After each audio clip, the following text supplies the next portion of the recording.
My name is Astrid Abrahamson, and I was 27 years old the night my husband and his mother locked me and my 8-day-old son out in a Houston downpour.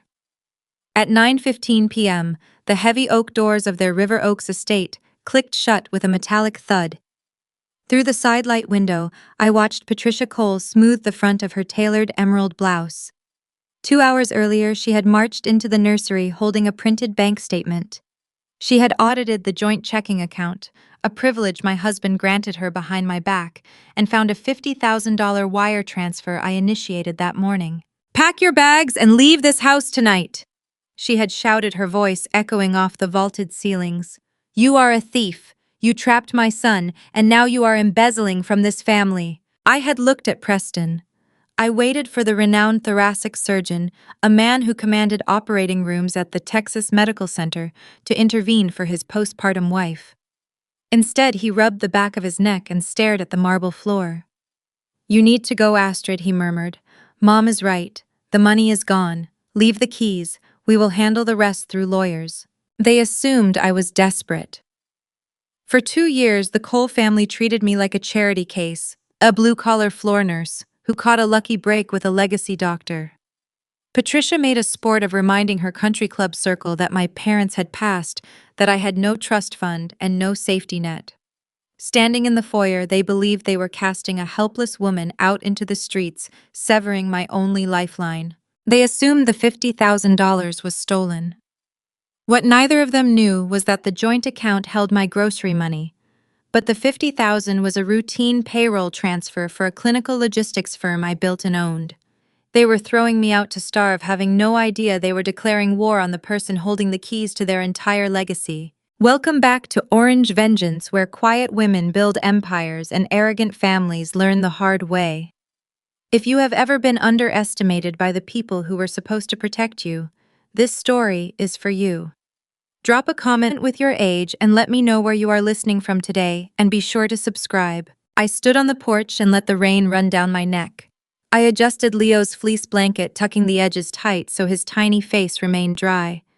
He let out a soft sigh against my collarbone, and the warmth of his breath anchored my focus. I did not cry. Panic is a luxury for people who lack a plan. I shifted my son to my left arm, reached into my soaked jeans, and retrieved my phone. I wiped the screen dry with the edge of my thumb and dialed a private driver. Preston did not know I employed. "It is Astrid," I said, my voice carrying a steady cadence over the thunder. "Send the car to the River Oaks gate. We are going home." The driver pulled up exactly 3 minutes after my call, the tires of the black SUV hissing against the flooded pavement of River Oaks. I climbed into the leather interior, sheltering Leo against my chest, and gave the driver a quiet instruction. We headed north, leaving the sprawling brick estates and old money oaks behind us, cutting through the Houston storm toward the woodlands. The rain drummed a steady, isolating rhythm against the tinted glass. I looked out at the blurred streetlights and felt the cold dampness of my sweater clinging to my skin. I did not shiver. I spent years working 12-hour shifts on freezing post-op floors at the Texas Medical Center. You learn how to compartmentalize physical discomfort when there is a job to execute. Right now, my only job was the 8-day-old boy sleeping soundly in my arms. The drive took 45 minutes. We did not go to a women's shelter. We did not go to a cheap motel or a friend's couch. We pulled off the interstate and navigated deep into a heavily wooded exclusive enclave where the security gate recognizes a transponder on the windshield. The heavy iron gates swung inward, revealing a winding driveway lined with wet pines. At the end of the drive sat a modern stone and glass property resting on 4 acres of private woodland. The title of the house belonged to a holding company, a limited liability corporation registered in Delaware. Preston did not know this address. Patricia did not know this address. To them, the world outside their hospital boardrooms and country club dining rooms simply did not exist. I thanked the driver, tipped him in cash, and carried my son inside. The house was a fortress of quiet. The air was warm, filtered, and smelled faintly of cedar. I bypassed the expansive living area and walked straight to the primary suite. My first priority was the dampness on Leo. I laid him gently on the center of the vast bed, stripped off my ruined nursing sweater, and pulled a thick heated towel from the warming rack in the adjacent bathroom. I sat on the edge of the mattress and unwrapped him, his tiny limbs stretched in the sudden freedom of the warm air. I took a corner of the heated towel and began methodically drying his toes one by one. His skin was perfect pink and unblemished. I counted his breaths, watching the steady rise and fall of his chest, slipping into the familiar clinical rhythm that had defined my early 20s. People think nursing is about compassion. It is, but mostly it is about acute observation. You look for the baseline and you notice the deviations. Tonight, my baseline was shifting, and I needed to map the new parameters. Once Leo was dry, swaddled in fresh cotton, and placed securely in his bassinet, I walked to the kitchen island. I poured a glass of still water, retrieved my laptop from a leather satchel I had kept hidden in the back of my closet at the River Oaks house, and opened the screen. The soft glow illuminated the marble counter. I logged into my corporate dashboard. Patricia Cole had stood in that foyer and called me a thief.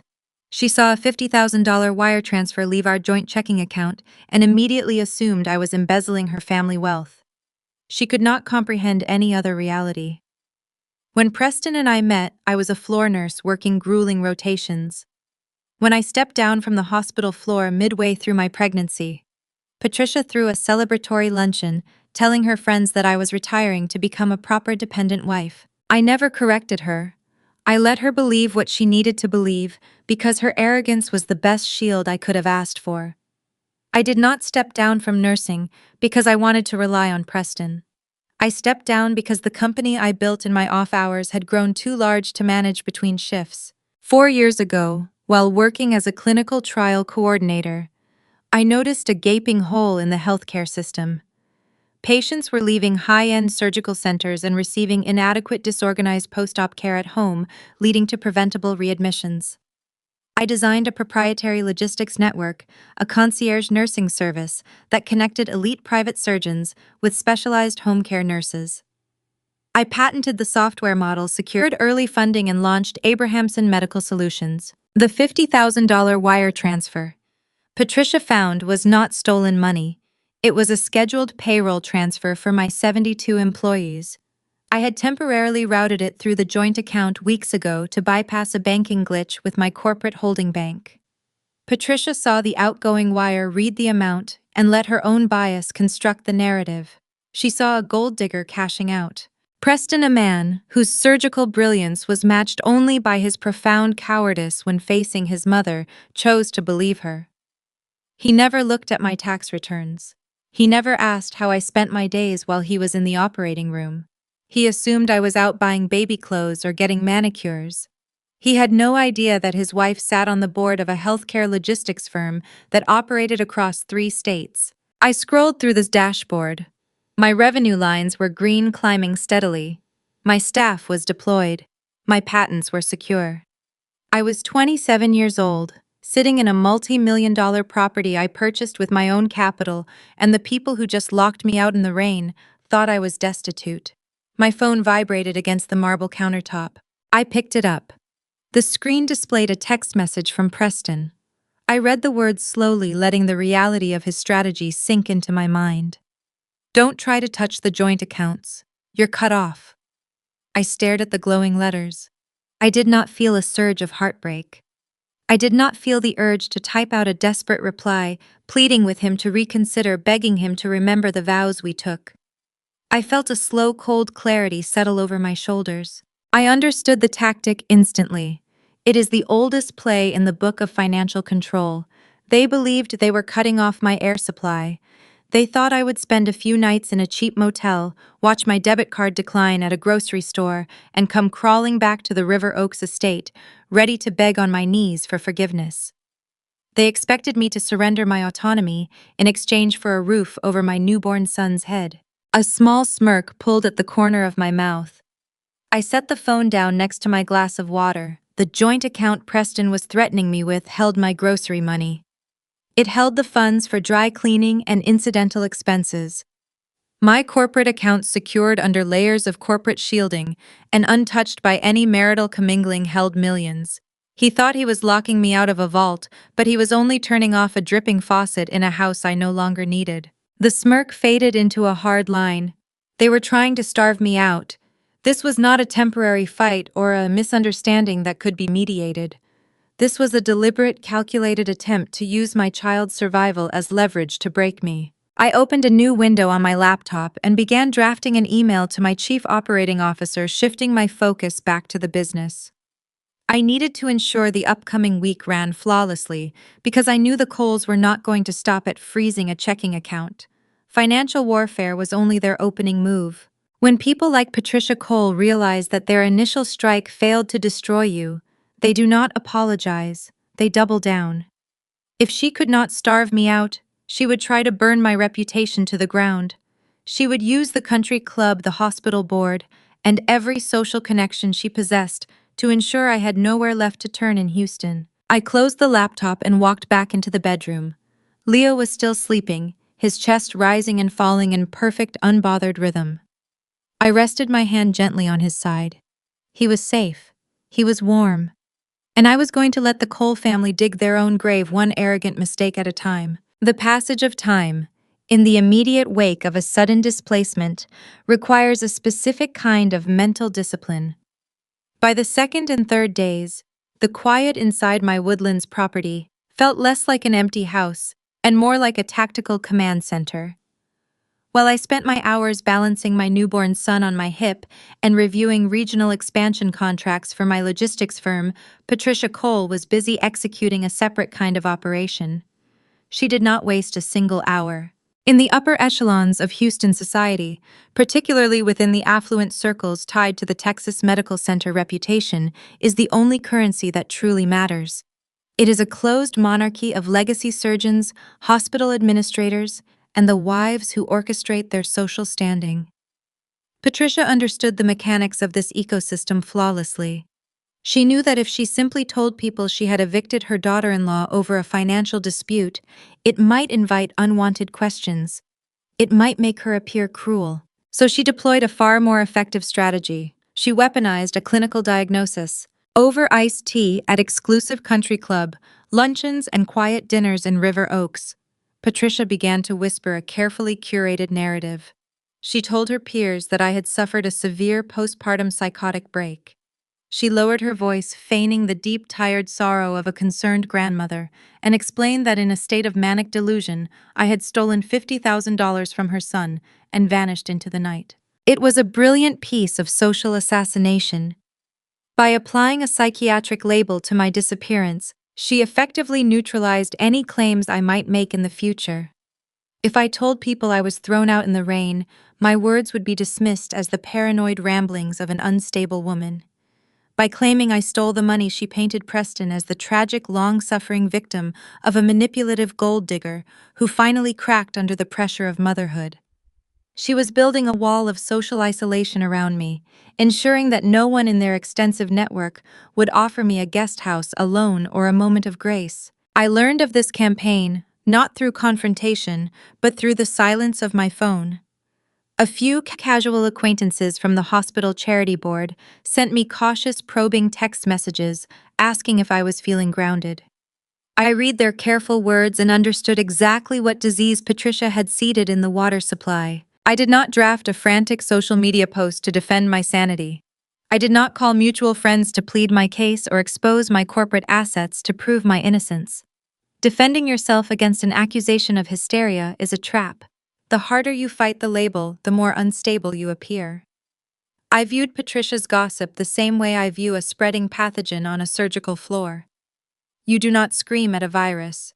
You isolate it, and you let the infected parties expose their own symptoms. On the afternoon of the third day, Leo required a specific brand of hypoallergenic European formula. I could have tasked one of my corporate assistants with the errand, but I needed to step out of the house.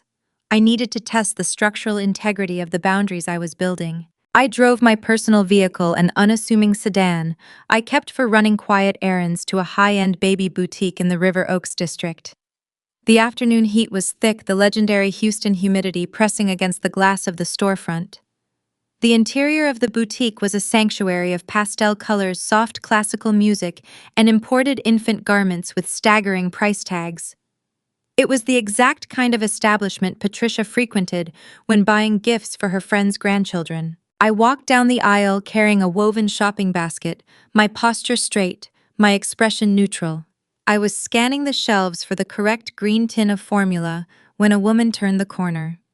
It was Cynthia Howell, the wife of a prominent anesthesiologist who played golf with Preston every other Sunday. Cynthia was holding a pair of organic cotton pajamas. She looked up and our eyes met. The reaction was visceral and immediate. The color drained from her face. She took a sharp physical step backward, bumping into the display shelf behind her. Her toddler was standing near her knees, and Cynthia instinctively reached down, grabbing the child by the shoulder and pulling him behind her legs, shielding him with her own body. She looked at me not as a fellow mother, but as an active physical threat. Patricia's narrative had done its job. Cynthia believed she was standing in the presence of a deranged, dangerous fugitive. I did not flinch. I did not offer a warm smile or attempt to ease her discomfort. I simply held her gaze for 2 beats, acknowledging the fear in her eyes, and then turned my attention back to the shelf.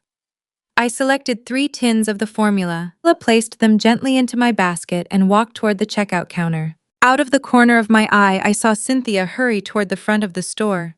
She leaned over the glass counter, her hand cupping her mouth, as she urgently whispered to the young sales clerk. The clerk, a girl no older than 20, a panicked glance in my direction. Cynthia grabbed her child's hand and practically jogged out of the boutique, leaving her unpurchased items resting on a display table. I approached the counter and set my basket down. The clerk stood rigid. Her hands were visibly shaking as she reached for the tins of formula. She scanned the barcodes in tense, jagged movements, keeping her eyes glued to the register screen, terrified that any sudden noise might trigger the psychotic break she had just been warned about. The total appeared on the digital display. I reached into my leather wallet. I did not use the joint debit card Preston had so proudly frozen.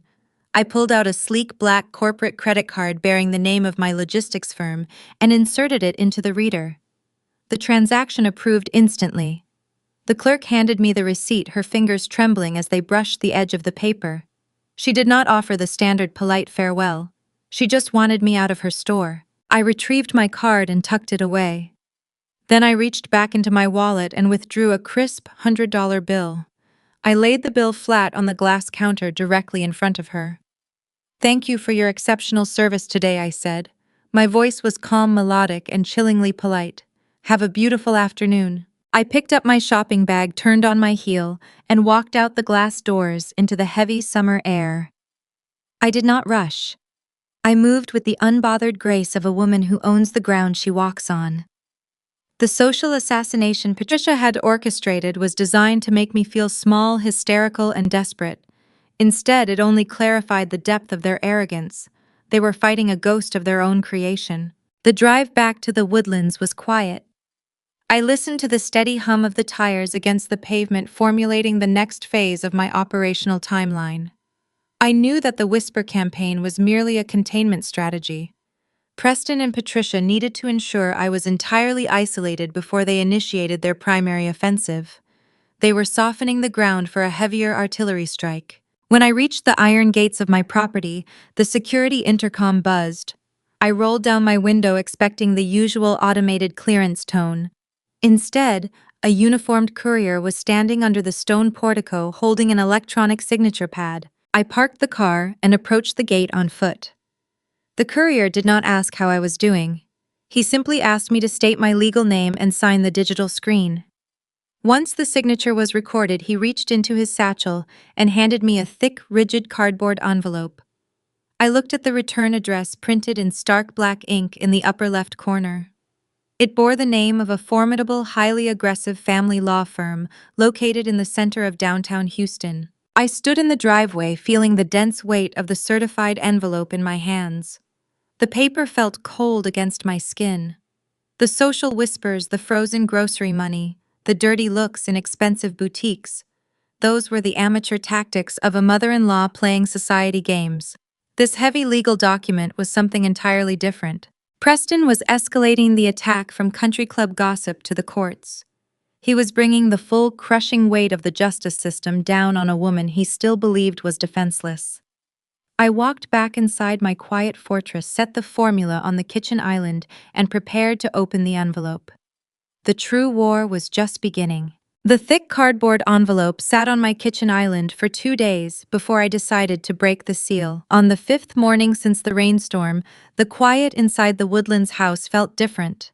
It was the distinct stillness that precedes a structural collapse. I picked up the package and carried it into the nursery.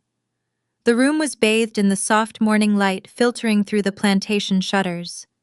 I lowered myself into the upholstered rocking chair, holding Leo against my shoulder. The physical weight of my son anchored my focus. His breathing was a steady metronome against my collarbone.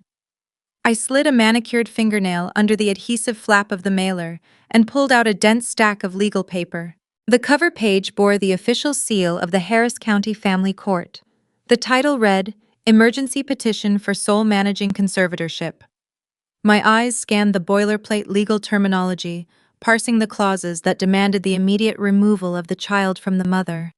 They wanted to take Leo. Preston and Patricia had crossed a boundary that separated high society cruelty from true danger.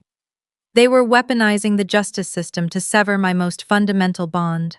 A petition requires grounds. An emergency removal requires an allegation of imminent harm. I flipped past the standard declarations to the back of the packet, searching for the evidence they had submitted to a judge. Exhibit A was printed on the official watermark letterhead of Cole Memorial Hospital. It was a formal psychiatric evaluation. The signature at the bottom belonged to Dr. Richard Vance, a senior psychiatrist who served on the hospital board and attended weekly dinners with my mother-in-law. I read the text of the evaluation with deliberate slowness. Dr. Vance claimed he had examined me on the afternoon of my departure. He documented a diagnosis of severe postpartum psychosis. He wrote that I exhibited paranoid delusions, unprovoked hostility, and a detached relationship with reality. The final paragraph stated unequivocally that I posed an imminent risk of harm to my infant and required immediate involuntary commitment to a psychiatric facility. I sat in the rocking chair, listening to the soft rustle of the paper in my hand. A normal mother might have broken down in terror. A normal wife might have called her husband in tears, asking how he could allow his colleague to commit perjury to steal her newborn. I did none of those things. I am a clinical trial coordinator who built a healthcare logistics empire by understanding the rigid architecture of medical compliance. I view the world through the lens of data audits and federal regulations. When you read a medical chart, you do not read the narrative first. You read the timestamps. You read the provider credentials. You look for the digital footprint. In modern medicine, there is no such thing as a ghost document. Every electronic health record generates an indelible audit trail required by federal law. Dr. Vance claimed to have evaluated me at Cole Memorial. If he had performed a legitimate psychiatric intake, there would be a hospital admission record. There would be vital signs recorded by a triage nurse. There would be a billing code submitted to an insurance provider. None of that existed. He had typed a fictitious evaluation into a standard word processor and signed his name, assuming the prestige of his title would blind any family court judge to the lack of supporting evidence.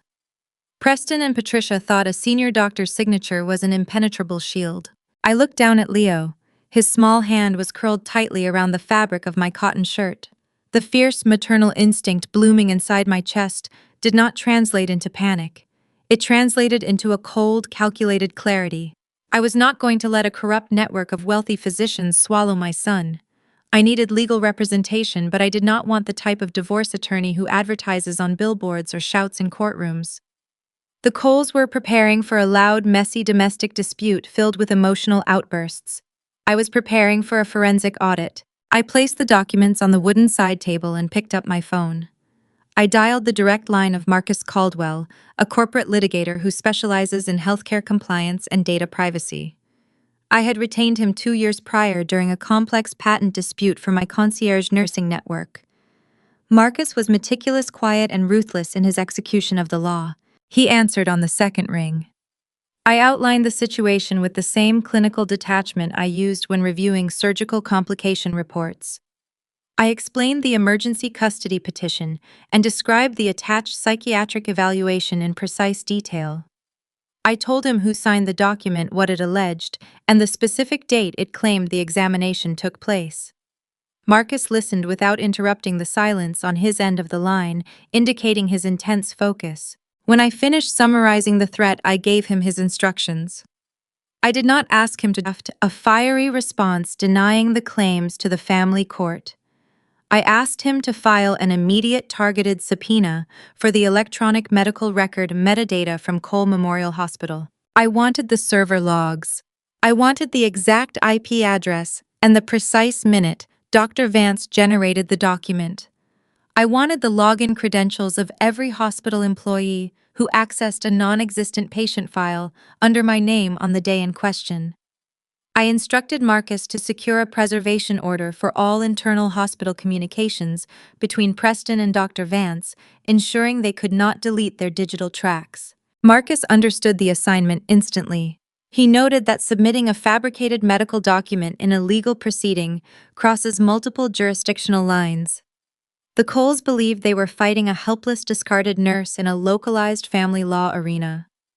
They had no idea they had just submitted a fraudulent medical record across state lines, committing felony perjury and violating the Health Insurance Portability and Accountability Act. We concluded the call with a clear timeline for the subpoenas. I hung up the phone and leaned back in the rocking chair, feeling the steady rhythm of the wood against the hardwood floor. Patricia and Preston had fired their heaviest artillery. They believed the threat of losing my son would force me to surrender, prompting me to crawl back to the River Oaks estate and accept whatever crumbs they offered in exchange for a relationship with my own child. They did not know they had just handed me the exact weapon I needed to dismantle Preston's medical license. I closed my eyes, resting my cheek against the soft, warm crown of Leo's head. The house was a quiet sanctuary, insulated from the Houston heat and the escalating war outside. The legal gears were now turning in the background, silent and inevitable. I knew their next move. If the custody threat did not elicit the panicked response they expected, they would tighten the noose. They would attempt to cut off the very resources they believed I needed to survive. They would try to squeeze the life out of my daily existence. I welcomed it. I needed them to keep making mistakes, to keep leaving a trail of arrogance I could document and file away for the final reckoning. I opened my eyes and looked at the rejected checking account cards sitting on my dresser, ready for the financial friction that would inevitably follow in the days to come. On the 7th morning since the rainstorm, the digital guillotine finally dropped. I awoke before dawn to the soft, rhythmic breathing of my son beside the bed. Reaching for my phone on the nightstand, I saw a string of automated alerts crowding the lock screen. My gym membership, the recurring charge for my cell phone plan, and the monthly fee for a secure cloud storage drive had all been declined. Preston had officially frozen every joint credit card and bank account bearing my name. A few minutes later, the true motive arrived in the form of a direct text message. I opened the application and read the words my husband had typed. "Come back and apologize to my mother, and maybe I will let you see Leo on weekends." I sat up, the cool morning air brushing my shoulders, and stared at the glowing screen. He did not ask how his 8-day-old son was sleeping. He did not ask if I had enough food or a safe place to rest. He used his child as a bargaining chip to secure an apology for a woman who viewed me as a parasite. Preston believed he was tightening a leash. He thought a sudden lack of funds would break my spirit, forcing me to return to River Oaks destitute and submissive. He expected me to beg for the privilege of raising my own baby under their oppressive supervision. This is the predictable architecture of financial abuse. When an arrogant man realizes he cannot control a woman through sheer intimidation, he targets her survival. Preston assumed my entire existence depended on the plastic cards in his wallet. He forgot, or perhaps he never truly understood, that before I ever wore his last name, I worked triple shifts, managing clinical trials, and sleeping 4 hours a night to fund a logistics startup. You cannot starve a person who knows how to hunt. I did not reply to his text. Replying gives the adversary a metric of your emotional state. Silence creates a void, and insecure people will always rush to fill a void with their own mistakes. I took a screenshot of the message, ensuring the time and date stamp were clearly visible, and forwarded the image to Marcus Caldwell. It was another brick in the fortress we were building. I needed physical evidence of his financial abandonment to present to a family court judge. A screenshot of a text message is compelling, but a documented refusal to provide basic necessities for a newborn carries a different weight in the eyes of the law. I dressed in simple, comfortable clothes, secured Leo in his car seat, and drove to a chain pharmacy near the edge of the woodlands. The store was quiet, bathed in the harsh, artificial glow of fluorescent lights. Soft instrumental music played over the speakers, a stark contrast to the tactical operation I was conducting. I pushed the stroller down the wide aisles, the wheels humming smoothly over the linoleum floor. I bypassed the luxury cosmetics and the expensive wellness displays, heading straight for the pediatric aisle. I picked up a single box of infant acetaminophen, a basic, undeniable necessity for a new mother preparing for a baby's first fever. I did not need the medication today, but I needed the transaction. I carried the small red box to the front register. The cashier was a young man wearing a wrinkled blue polo shirt, looking exhausted as he scanned the barcode. The total appeared on the digital display. I opened my wallet and bypassed my sleek corporate cards. I pulled out the silver joint credit card Preston had frozen hours earlier. I knew the account was locked. I knew the transaction would fail. I handed the card to the cashier anyway. He swiped the magnetic strip through the reader. The machine beeped a sharp, unpleasant sound. The young man frowned and tapped a few buttons on his screen. "I am sorry, ma'am," he said, his voice laced with genuine sympathy. "It says the card is restricted. Do you want to try another payment method?" I kept my expression perfectly neutral, letting a small, calculated flicker of concern cross my features. "Could you run it one more time?" I asked softly. "Sometimes the chip reader acts up." He nodded and inserted the card again. The machine issued the same sharp rejection. "The system is definitely blocking it," he explained, handing the plastic back to me. I took a slow breath, playing the role Preston had written for me. "I understand," I said. "Could you do me a favor and print the decline receipt? I need to show my husband that the bank is having an issue." The cashier obliged without hesitation. The thermal printer buzzed, spitting out a white slip of paper with the word "declined" stamped in bold, unmistakable letters. He handed it to me, a tangible record of Preston Cole refusing to buy medicine for his infant son. I folded the receipt carefully and slid it into my pocket. Then I reached back into my wallet, pulled out a crisp $20 bill from my personal cash reserve, and handed it to the cashier. I took the box of medication, thanked him for his patience, and walked out into the humid Texas morning, returning to the quiet sanctuary of my property. I carried Leo back to his nursery and settled him into his crib. I walked down the hall to my home office. The room was lined with dark wood shelves and minimalist furniture, a space designed for deep focus. I opened a heavy fireproof safe hidden behind a framed architectural print and pulled out a thick black leather binder. This binder was not a scrapbook, it was a forensic ledger. The first section held the emergency custody petition and the fraudulent psychiatric evaluation signed by Dr. Richard Vance. The second section contained the printed screenshots of Patricia's Country Club whisper campaign forwarded to me by cautious acquaintances. I turned to a fresh, clear sleeve in the third section labeled Financial Sabotage. I smoothed out the crumpled pharmacy receipt and slid it inside the plastic protector. Next to it, I placed the printed screenshot of Preston's text message from that morning. The narrative was taking shape with undeniable clarity. A judge would not see a hysterical woman scorned by a wealthy family. A judge would see a methodical timeline of a prominent surgeon cutting off funds for basic pediatric supplies while simultaneously attempting to steal custody through medical perjury. Every move they made to destroy me was quietly filed away as ammunition. They were handing me the exact rope I needed to hang their legacy. I closed the binder, locked it back inside the safe, and sat down at my glass desk. The morning was slipping into the afternoon, and I needed to shift my attention back to the survival of my enterprise. I tapped the spacebar on my laptop to wake the screen. My corporate email inbox loaded instantly. At the very top of the list was a message marked with high priority flags. The sender was David Mercer, my chief operating officer. David was a seasoned logistics veteran who rarely used urgent markers unless a critical pivot was required. I clicked on the subject line, which read, "Immediate action required, Houston Medical District acquisition." My eyes scanned the dense paragraphs. David detailed a sudden seismic shift in the regional healthcare market. A formidable national conglomerate, Apex Health was in the final stages of acquiring a major privately owned hospital in the center of the Texas Medical Center. The deal was worth over $100 million, a lifeline for a struggling facility drowning in hidden debts and operational inefficiencies. I read the name of the target hospital. My pulse slowed to a deliberate thumping rhythm. It was Cole Memorial, the institution that bore my husband's last name, the hospital where Dr. Richard Vance served on the board. The crown jewel of Patricia Cole's social standing was quietly facing bankruptcy. They were desperate for the Apex Health buyout to save them from total financial ruin. But David had uncovered a crucial caveat in the acquisition terms.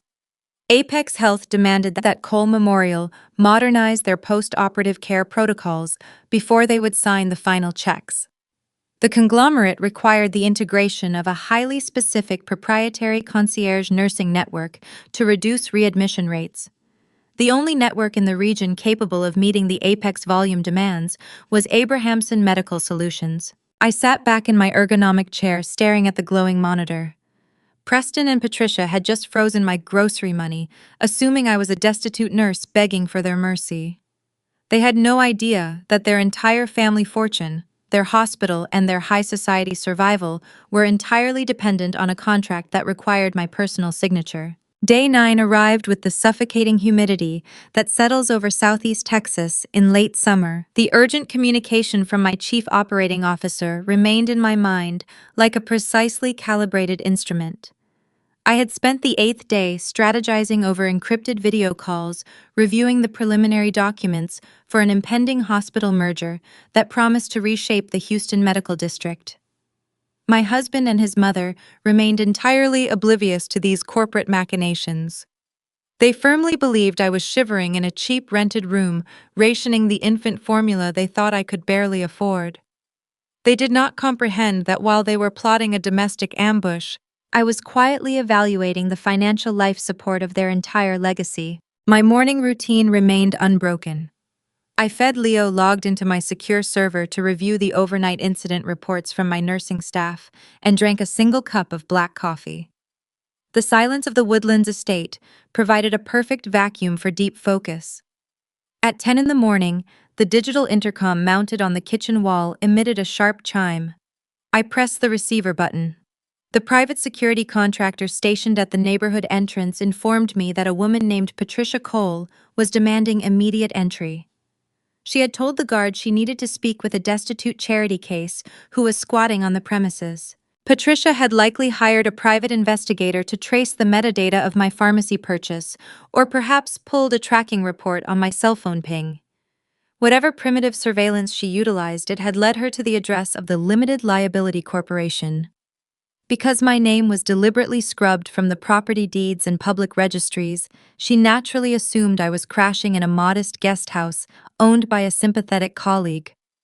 She thought she was arriving at a place of weakness. I instructed the guard to keep the primary wrought iron gates closed, but authorized him to let her wait near the pedestrian turnstile at the edge of the boundary wall. I did not want her vehicle anywhere near my private driveway. I secured Leo in his specialized jogging stroller, locked the front door, and began the quarter-mile walk down the property line.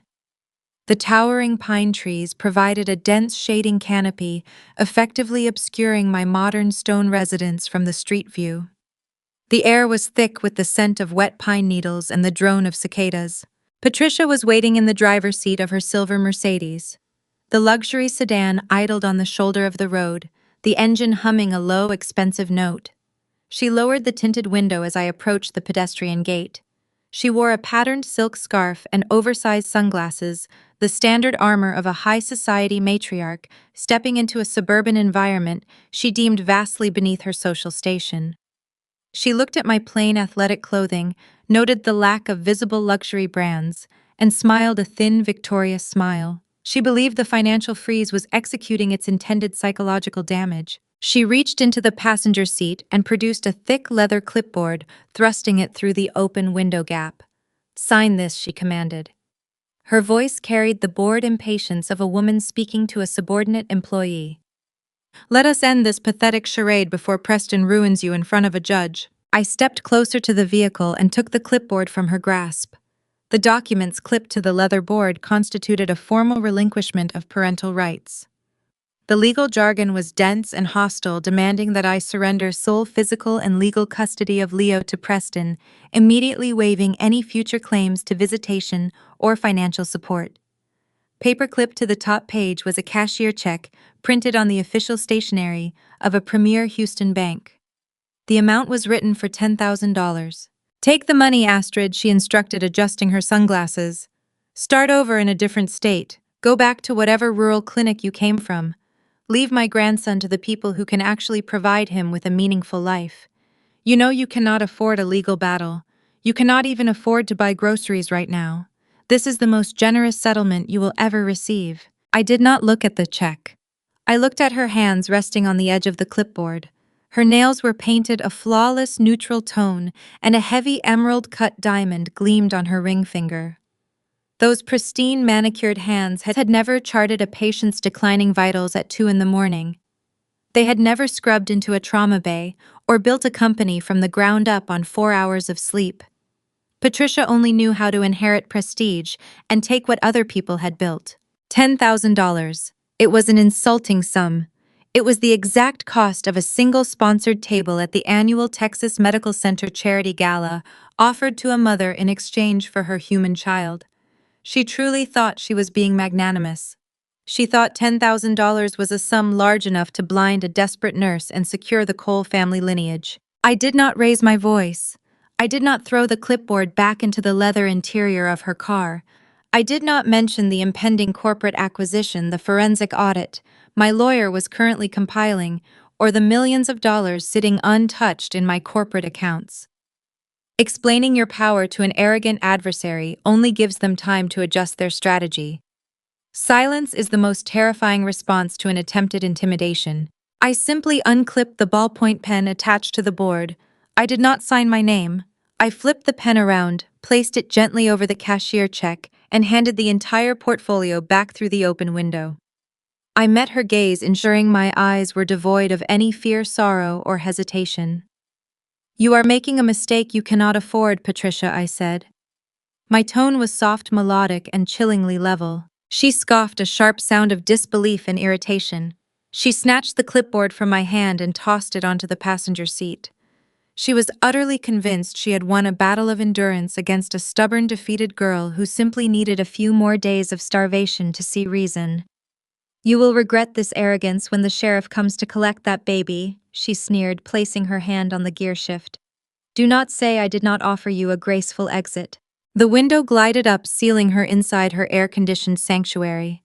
The silver Mercedes pulled away from the curb, accelerating sharply down the asphalt road, kicking up a mist of humid water from the morning dew. I stood at the turnstile and watched the taillights disappear around the bend.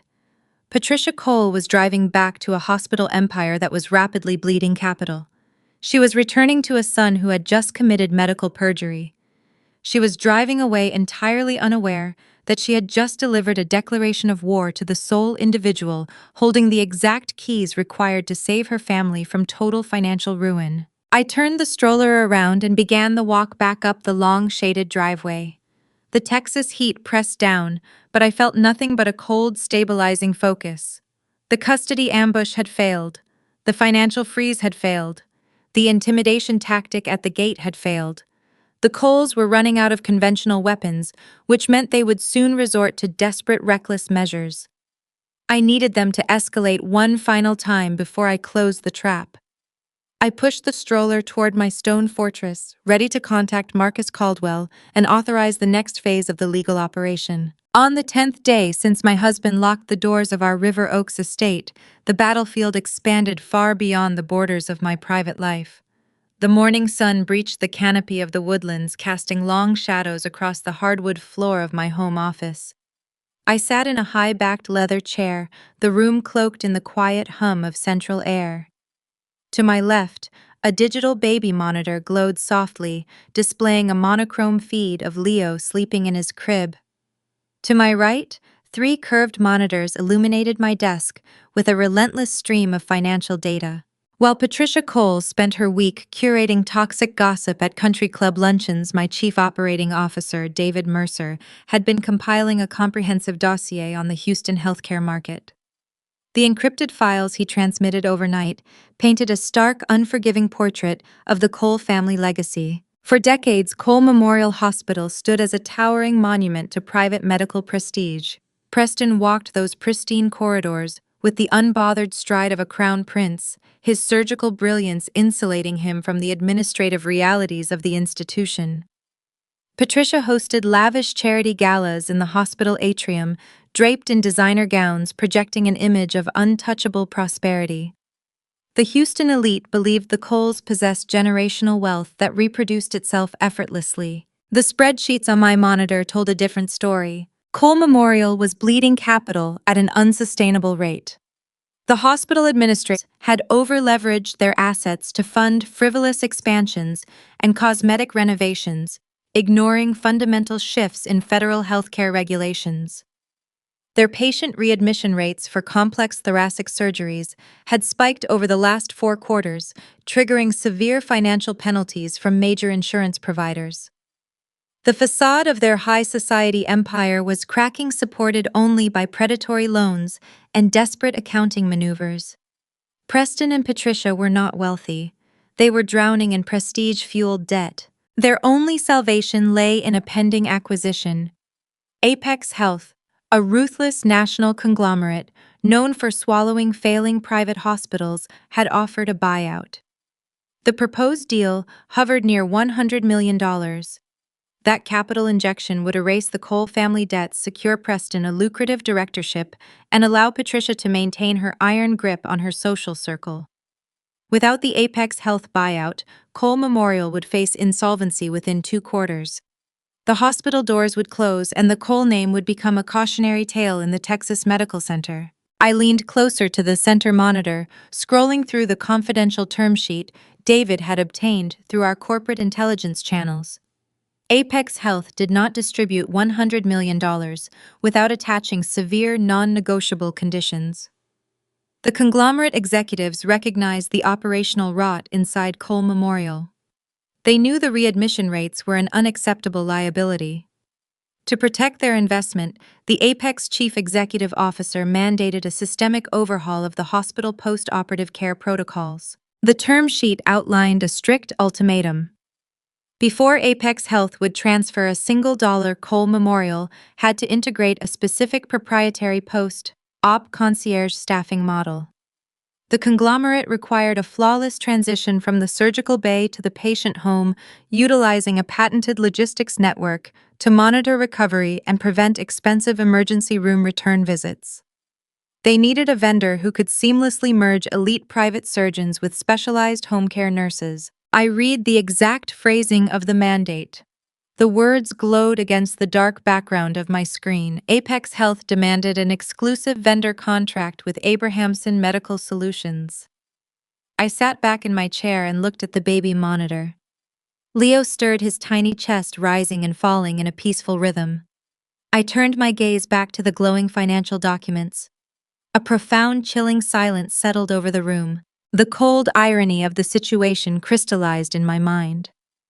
24 hours earlier, Patricia Cole had driven to my secure gate in a silver Mercedes, thrusting a $10,000 cashier check through her car window. She demanded I sign away my maternal rights, believing she held the ultimate financial high ground. She thought she was discarding a helpless, impoverished floor nurse. She had no idea she was demanding submission from the sole proprietor of the exact company required to save her family from ruin. Preston had frozen my grocery money. He had locked my debit card and threatened to withhold access to my newborn son. He was sitting in his pristine surgical office, terrified of the impending Apex Health audit, hoping his mother could starve me out before his world collapsed. He did not realize that the chief executive officer he and the hospital board were desperately trying to court was the same woman he had thrown into a rainstorm. In the sterile, unforgiving world of corporate healthcare acquisitions, there are no shortcuts. Apex Health demanded Abrahamson Medical Solutions because my patented software and specialized nursing network were the gold standard in the industry. The conglomerate would not accept a substitute vendor. The Cole family needed my signature on an integration contract to unlock the buyout funds. They were unknowingly kneeling at my corporate altar begging for a financial lifeline while simultaneously trying to destroy me in family court. I took a slow, measured breath. I did not feel the urge to celebrate. Triumphant displays are careless, and careless people make errors. I simply felt the satisfying click of a complex puzzle locking into place. The board was set and the pieces were moving exactly as I anticipated. I placed my hands on the keyboard and drafted a brief encrypted response to David Mercer. I instructed him to stall the initial outreach from the Apex Health Integration team. I wanted to stretch the timeline, letting the pressure inside Cole Memorial build to a boiling point. The longer the hospital board waited for a response from my company, the more desperate Preston and Patricia would become. Panic breeds irrational behavior, and I needed them to act irrationally. I closed the encrypted email portal and stood up from the desk. The morning sun was now shining brightly through the windows, illuminating the dust motes dancing in the air. I walked over to the baby monitor and turned the volume up slightly, ensuring I could hear every soft murmur my son made. The financial freeze and the intimidation at the gate had failed to produce the surrender Patricia demanded. With the hospital merger hanging by a thread and their internal debts mounting, the Coles could no longer afford a protracted standoff. They needed a swift, decisive victory to eliminate me as a distraction. They would soon realize that starving me out was an ineffective strategy. When arrogant people figure out their target is not going to surrender to hunger, they stop waiting and try to deliver a fatal strike. Patricia still believed I was a mere floor nurse whose entire professional identity relied on a state-issued license. If she could not break my bank account or my maternal bond, she would attempt to break my ability to work. She would aim for the one credential she thought defined my existence, unaware that she was about to light a match inside a room full of gasoline. On the 11th morning, the dense Texas heat baked the dew off the windows before 8 o'clock. I was in the kitchen preparing a bottle for Leo when a courier arrived at the security gate. Unlike the previous visitor, this delivery required my direct signature for a specialized registered parcel.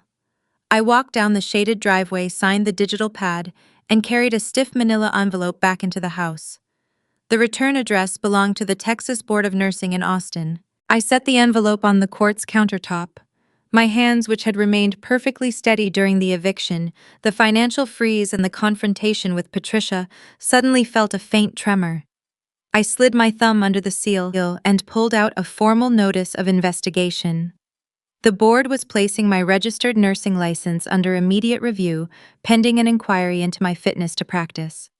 Attached to the complaint was a copy of the fabricated psychiatric evaluation signed by Dr. Richard Vance. Patricia Cole had orchestrated this strike. She assumed that since I had not surrendered to her custody demands or begged for my frozen grocery money, she needed to target the foundation of my independence. She used her high society connections and her status as a hospital matriarch to bypass standard bureaucratic delays, fast-tracking a formal complaint. She wanted to strip away the one credential she believed kept me afloat. I leaned against the counter and closed my eyes. I took a deep, stabilizing breath, forcing oxygen into my lungs to break the sudden spike of adrenaline. The air conditioning hummed in the background. I grounded myself in the physical reality of the room. My nursing license was not just a piece of paper. It represented 4 years of grueling academic labor funded by student loans and night shifts at a local diner. When my parents passed away during my freshman year of college, leaving me entirely alone, that license became my singular ladder out of poverty. I spent thousands of hours running codes, charting vitals, and holding the hands of terrified patients in sterile rooms. I built my entire logistics empire upon the clinical expertise that license validated.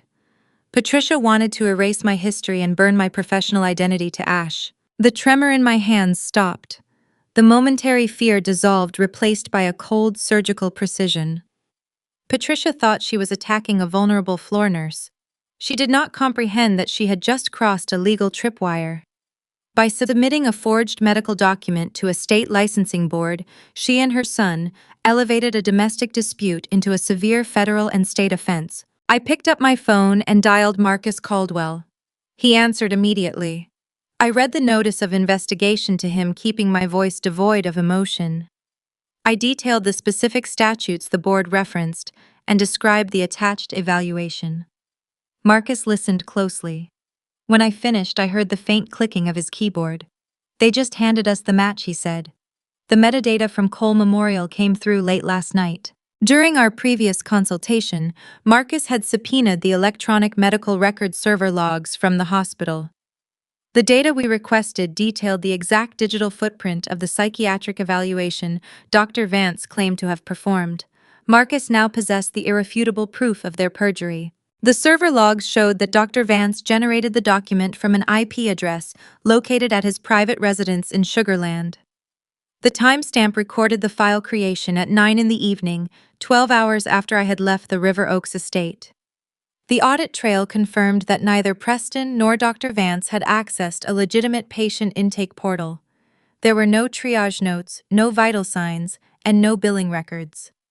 The evaluation was a phantom file typed on hospital letterhead and signed by a corrupt physician doing a favor for his wealthy friends. I instructed Marcus to draft an immediate comprehensive response to the Texas Board of Nursing. I did not want a defensive reply. I wanted an offensive strike. We submitted the server logs, the IP address verification, and the digital timestamps directly to the board investigators. Marcus attached a sworn affidavit detailing the ongoing family court dispute, providing clear context for the retaliatory nature of the complaint. He simultaneously forwarded the entire forensic packet to the Texas Medical Board, the governing body responsible for physician licensing and disciplinary action. The response from the regulatory agencies was swift and devastating. State medical boards do not tolerate the weaponization of clinical diagnoses. They view the falsification of health records as a direct threat to public safety and institutional integrity. Within 48 hours, the dynamic shifted entirely. The nursing board dismissed the complaint against my license, citing a lack of credible evidence and flagrant procedural violations. But the situation did not end with a dismissal. The governing bodies pivoted their focus with terrifying speed. The Texas Medical Board opened an emergency ethics probe into Dr. Richard Vance and Dr. Preston Cole. The investigators notified Cole Memorial Hospital that they were launching a formal inquiry into medical fraud, perjury, and the unauthorized use of institutional resources. They demanded access to Preston and Vance, requiring them to surrender their clinical communication devices and internal emails for a full audit. The arrogance of the Cole family had finally caught up to them. Patricia believed she was pulling strings to crush an unwanted daughter-in-law. Instead, she had directed the unforgiving glare of state regulators straight onto her own son. Preston was no longer just fighting a custody battle. His surgical privileges were suspended pending the outcome of the fraud investigation. The prestigious career he had built, the legacy his mother worshipped, was suddenly hanging by a thread. I sat in my home office reviewing the confirmation emails from Marcus. The irony was profound. Patricia tried to destroy my baseline credential, the symbol of my hard work and self-reliance. In doing so, she ignited a fuse that traveled straight up the hierarchy of Cole Memorial, threatening to burn her son to the ground. Preston had spent his entire life cowering behind his mother, allowing her to dictate his choices and manage his conflicts. He allowed her to orchestrate my eviction. He allowed her to freeze my bank accounts. He stood by while a colleague forged a document that could have placed me in a psychiatric ward. Now he was facing the destruction of his medical license, and Patricia could not save him. No amount of country club gossip or high society influence can erase a digital audit trail submitted to a state regulatory board. The hospital administration was already in a state of panic regarding the impending Apex Health acquisition. The news of a severe ethics probe involving their chief of surgery would only accelerate their internal collapse.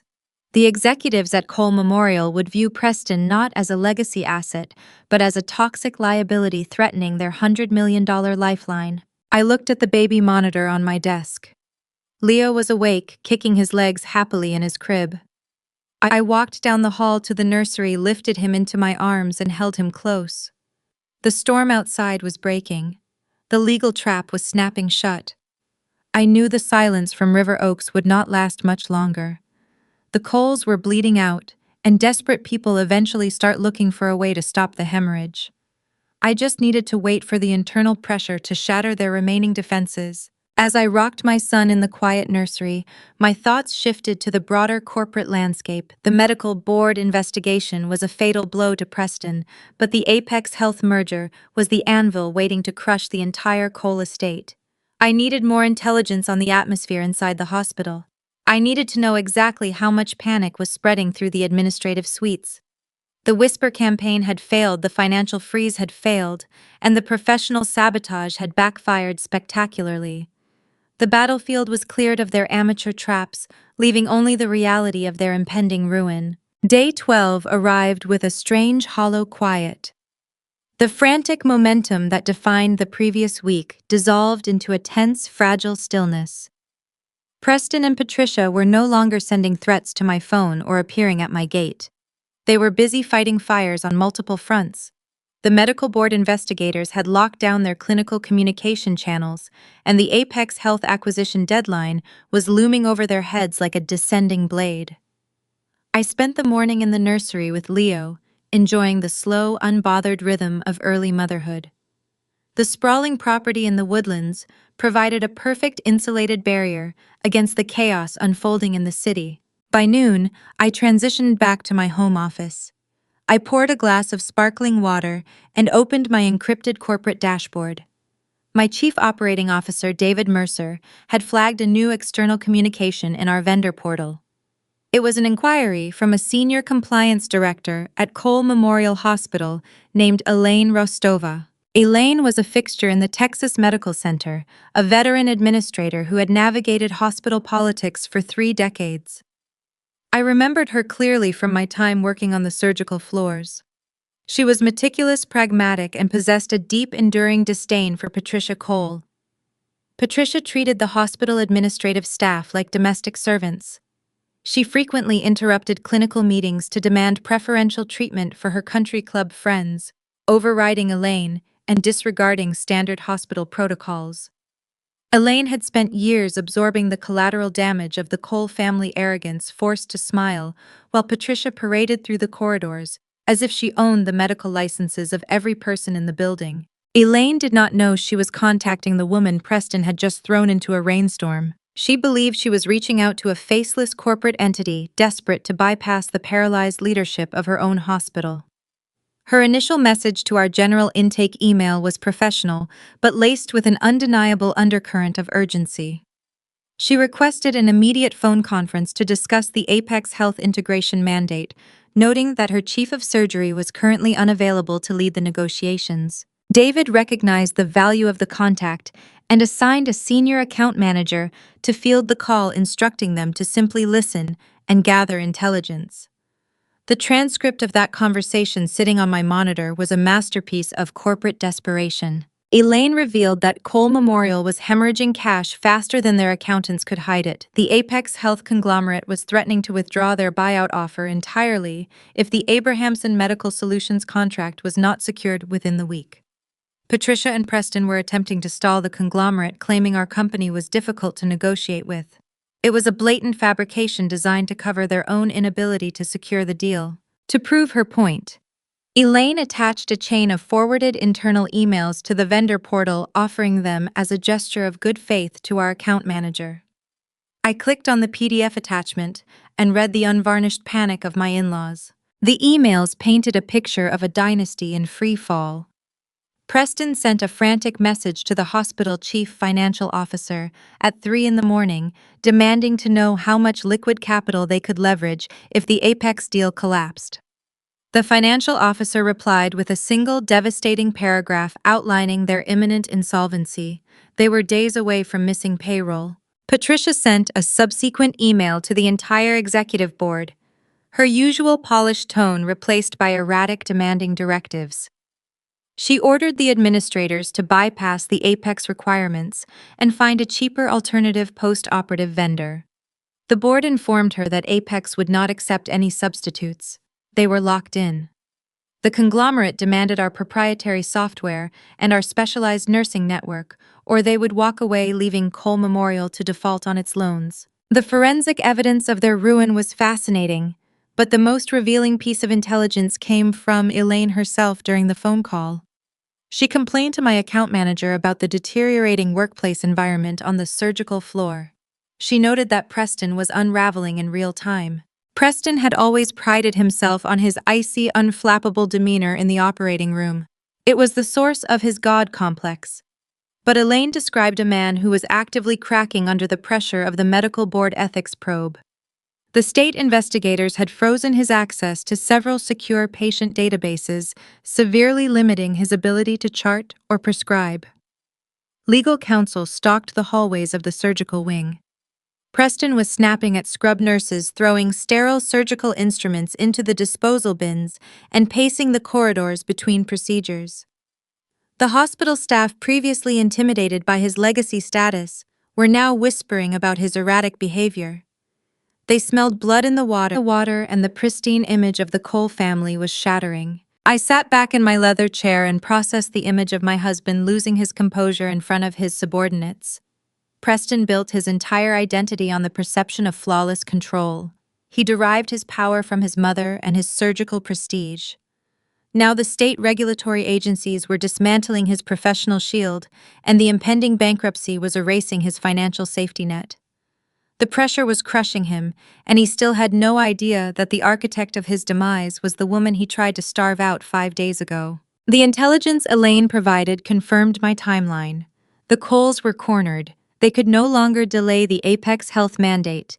They needed Abrahamson Medical Solutions to sign the integration contract, or they would lose their hospital, their income, and their social standing in Houston. I opened a direct communication channel to the Apex Health acquisition team.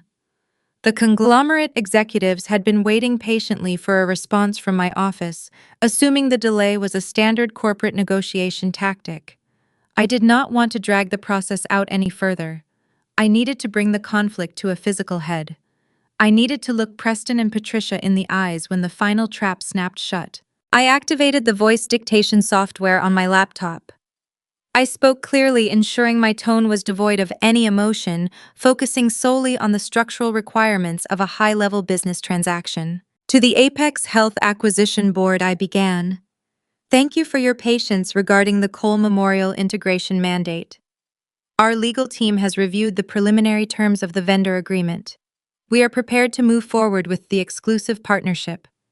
Given the complex nature of the transition and the urgent financial status of the target hospital, I require a final in-person boardroom meeting to execute the binding contracts. I paused, looking at the baby monitor. Leo was stretching his arms, a small, peaceful yawn escaping his lips. I smiled, a genuine expression of warmth in the sterile quiet of the office, before turning back to the microphone. Please coordinate with the executive leadership of Cole Memorial, I continued. Instruct them to assemble their primary stakeholders, including their chief of surgery, and their board representatives at your regional headquarters in Houston this Friday at 10 in the morning. I will attend personally to sign the final documents. I ended the dictation and reviewed the transcribed text on the screen. It was crisp, professional, and left no room for negotiation. Apex Health would leap at the opportunity to finalize the deal, and they would force the Cole family to attend the meeting. Preston and Patricia would have no choice but to show up, expecting to beg a faceless corporate entity for their survival. I moved my cursor to the bottom of the email. I did not use my full name. I needed to maintain the shroud of anonymity just a little longer, ensuring they walked into the boardroom blind. I typed a simple, unassuming sign-off. A. Abrahamson, founder. I clicked send. The email vanished from my outbox, traveling through the fiber optic lines of the city, carrying the final nail for the Cole family legacy. The de-escalation phase was officially over. The waiting game had concluded. I spent the rest of the afternoon sitting on the floor of the nursery, playing with my son, feeling the calm, stabilizing presence of a mother who has secured the perimeter. Tomorrow, the final preparations would begin. On the 13th day since the eviction, the digital trap. I set the previous afternoon, snapped shut with mechanical precision. The Houston sunrise painted the sky a bruised purple, and my phone vibrated on the nightstand right on schedule. David Mercer, my chief operating officer, confirmed that the acquisition board at Apex Health had swallowed the bait. They received my email demanding an in-person finalization and immediately issued an emergency summons to the executive leadership of Cole Memorial. The meeting was set for the following morning at the Apex Regional Headquarters downtown. Through Elaine Rostova and her quiet, relentless back-channel communications with our vendor portal, I received a clear picture of the fallout inside the hospital. The summons hit the Cole Memorial executive servers before 7 in the morning. Elaine described a frantic, humid panic spreading across the administrative suites. The hospital board members knew they were standing on the edge of a financial precipice. Apex Health was demanding the presence of the chief of surgery, the hospital president, and any stakeholder capable of signing a binding integration agreement. Patricia Cole, possessing no official medical or administrative title, but wielding dictatorial control over her son, took charge of the response. Elaine reported that Patricia was pacing the executive conference room, treating the impending boardroom meeting like a high society debutante ball. She viewed corporate negotiations through the flawed lens of country club politics, believing that a prestigious aesthetic could mask a failing balance sheet. She was orchestrating a desperate performance to impress the elusive founder of Abrahamson Medical Solutions. According to the internal intelligence, Patricia cornered Preston in his surgical office. The state medical board ethics probe had already stripped away his usual arrogance, leaving him volatile and exhausted. For his entire life, Preston relied on his family name to clear professional obstacles, shielding him from the consequences of his own mediocrity. Now, facing a legitimate regulatory threat, he was crumbling. Patricia refused to acknowledge his collapsing professional standing. She instructed him to put on his finest bespoke suit for the Friday meeting. She reminded him that charming the founder of the logistics firm was their only path forward. The Apex buyout would erase their crushing hospital debts, restore their high society standing, and most importantly to her, provide the limitless legal fund required to finance the custody battle against me. They were dressing up to beg for the very capital they intended to use to steal my son. They were preparing a polished theater production for a chief executive officer they had never met, unaware that the audience of one was the woman they had thrown into the rain just 13 days prior. I sat at the edge of my bed in the Woodlands estate, listening to the quiet hum of the central air conditioning. The contrast between the frantic desperation unfolding at Cole Memorial and the pristine silence of my own home was stark.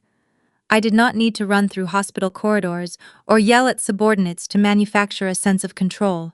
True authority requires very little noise. I stood up and walked into my expansive closet to select my armor for the following day. I bypassed the vibrant, expensive dresses Patricia used to criticize early in my marriage. She always complained that my wardrobe lacked the colorful, attention-seeking flair required for the Houston charity circuit. She never understood that I dressed for efficiency, not for applause. I grew up relying on academic scholarships and double shifts, learning early that survival depends on what you can build with your own hands, not what you can wear on your back. I reached for a tailored slate gray suit. The fabric was heavy, structured, and immaculate. It did not flash or sparkle. It radiated a quiet, undeniable competence. It was the uniform of a woman who calculates risk and executes strategy without needing to raise her voice. I laid the jacket and trousers carefully across the velvet bench in the center of the closet. I selected a crisp white blouse and a pair of polished, practical leather heels. I wanted nothing about my appearance to suggest vulnerability, emotion, or high society pretense. I wanted to look like the exact forensic instrument I was about to become. Leaving the closet, I walked down the hall to my home office. The morning light caught the dust motes dancing over my glass desk. I retrieved my leather briefcase from the bottom drawer. The leather was worn soft at the handles, a testament to the years I spent carrying it between grueling hospital shifts and late-night business strategy sessions. It was not a luxury designer accessory purchased with inherited wealth. It was a functional tool, and it was about to carry the execution orders for a medical dynasty. I opened the brass clasps and began the methodical process of packing the interior compartments. I treated the task with the same focus a surgical nurse applies when preparing an operating tray. Into the left compartment, I placed the pristine, organized world of my corporate empire. I packed the thick bound copies of the Apex Health integration contracts. I included the proprietary software licensing agreements and the operational deployment schedules for my concierge nursing network. I added the confidential financial audits detailing the exact crushing debt ratios hidden inside Cole Memorial. These documents represented the salvation the Cole family was praying for. Then I turned to the right compartment. This side would hold the receipts of their hubris. I unlocked my fireproof safe and retrieved the black forensic binder. I took out the official emergency custody petition demanding the removal of my infant son. I extracted the fabricated psychiatric evaluation printed on hospital letterhead and signed by the corrupt Dr. Richard Vance, along with the digital metadata proving it was forged. Finally, I reached into the clear plastic sleeve and pulled out the crumpled thermal-printed pharmacy receipt. The slip of paper bore the bold, rejected status of the joint credit card. Preston had frozen a tangible record of a father refusing to purchase basic pediatric medicine for his newborn child. I placed these domestic documents into the right compartment of the briefcase. The paper edges settled against the corporate contracts. I stood over the desk looking down into the open leather bag. The two halves of my existence were sitting side by side, separated only by a thin fabric divider. The wronged evicted mother and the ruthless corporate founder were about to collide in a single glass-walled room. I snapped the brass clasps shut. The sound echoed with a satisfying final click in the silent office. Everything was ready. The trap was set, baited with their own greed and fortified by their endless arrogance. I carried the briefcase into the hallway and set it by the front door, feeling the satisfying weight of the evidence pulling against my hand. I walked back toward the nursery, ready to spend my last quiet evening holding my son before stepping into the crosshairs of the Houston elite. The evening of the 13th day brought a brief, humid twilight before yielding to the neon glow of the Houston skyline. While my leather briefcase sat packed and waiting in my home office, I had one final obligation to fulfill before the boardroom trap closed the following morning. It was the night of the annual Texas Medical Center Philanthropic Gala, a cornerstone event in the social calendar of the city's medical elite. For 2 years, I navigated this exact charity gala as Preston's quiet, unassuming accessory. I used to wear whatever pastel modest dress Patricia selected for me, standing a half step behind my husband while he networked with hospital administrators and wealthy donors. I was expected to smile, hold a glass of champagne, and fade into the background. I played the role of the grateful blue-collar wife who was lucky to be invited into the room. Tonight I arrived under entirely different parameters. I was not a doctor's wife seeking validation. My logistics firm, Abrahamson Medical Solutions, was a platinum-tier sponsor for the evening. The event organizers sent my VIP credentials weeks in advance, eager to accommodate a major corporate donor. I did not wear a pastel floral print. I wore a tailored floor-length black gown with a high neckline and long sleeves. It was a garment designed for sharp elegance, devoid of any desperate need for attention. I carried a simple clutch and walked past the velvet ropes without pausing to have my photograph taken at the media wall. The ballroom of the downtown luxury hotel was a sea of bespoke tuxedos and heavy diamond necklaces. The air hummed with the clinking of crystal and the low murmur of strategic conversations.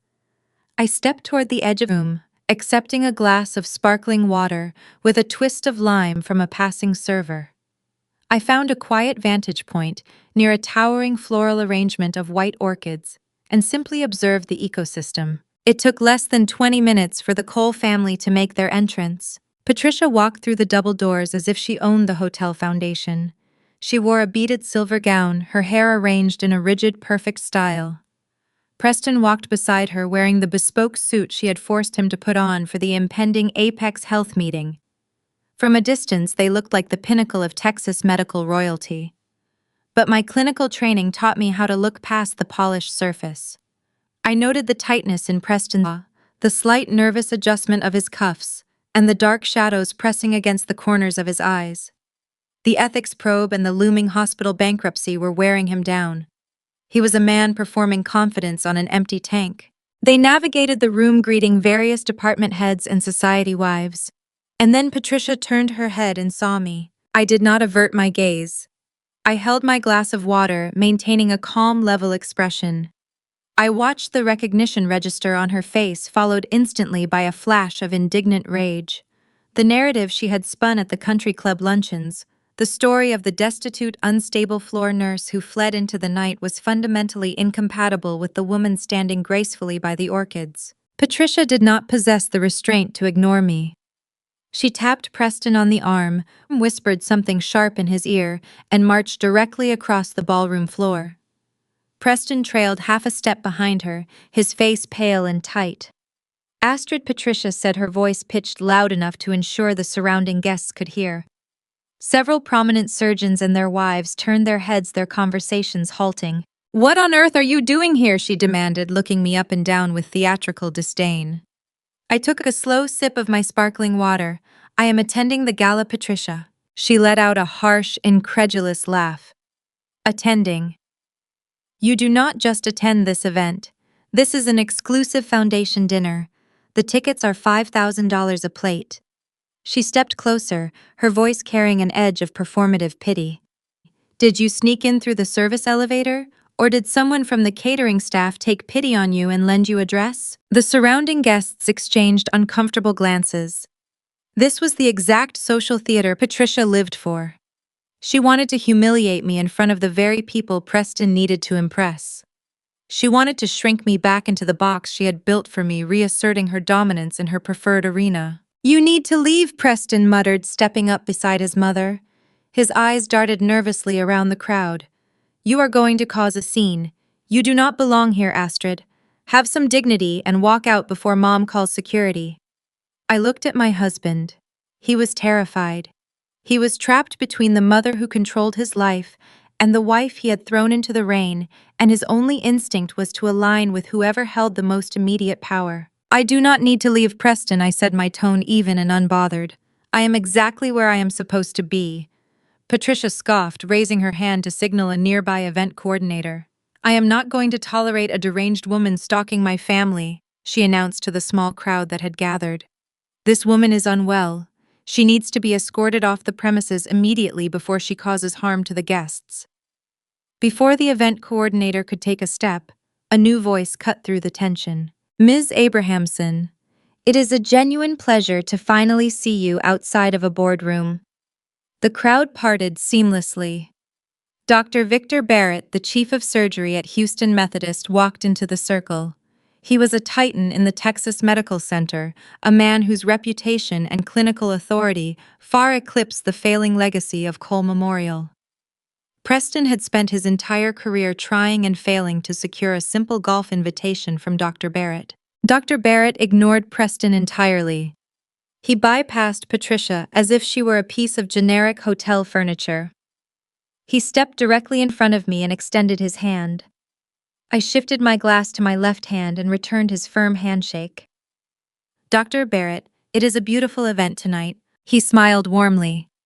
"I was reviewing the deployment metrics for your concierge network this morning.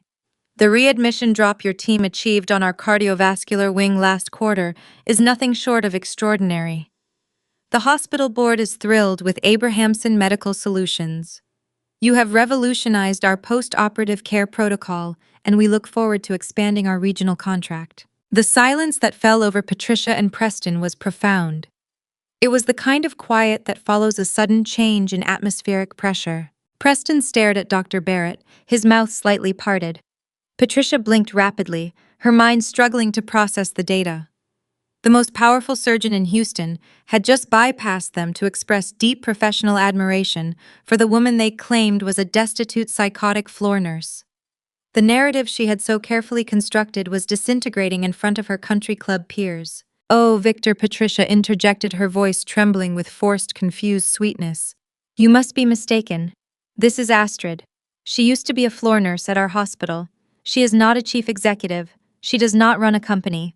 Dr. Barrett turned his head slowly, looking at Patricia with a mixture of pity and mild annoyance. Patricia, he said, his tone carrying the polite dismissal reserved for uninformed guests.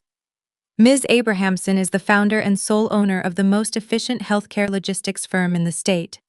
I suggest you read a medical journal instead of the society pages. He turned his attention back to me, ignoring Patricia's sharp intake of breath. I look forward to our quarterly review next month, Astrid. Enjoy your evening.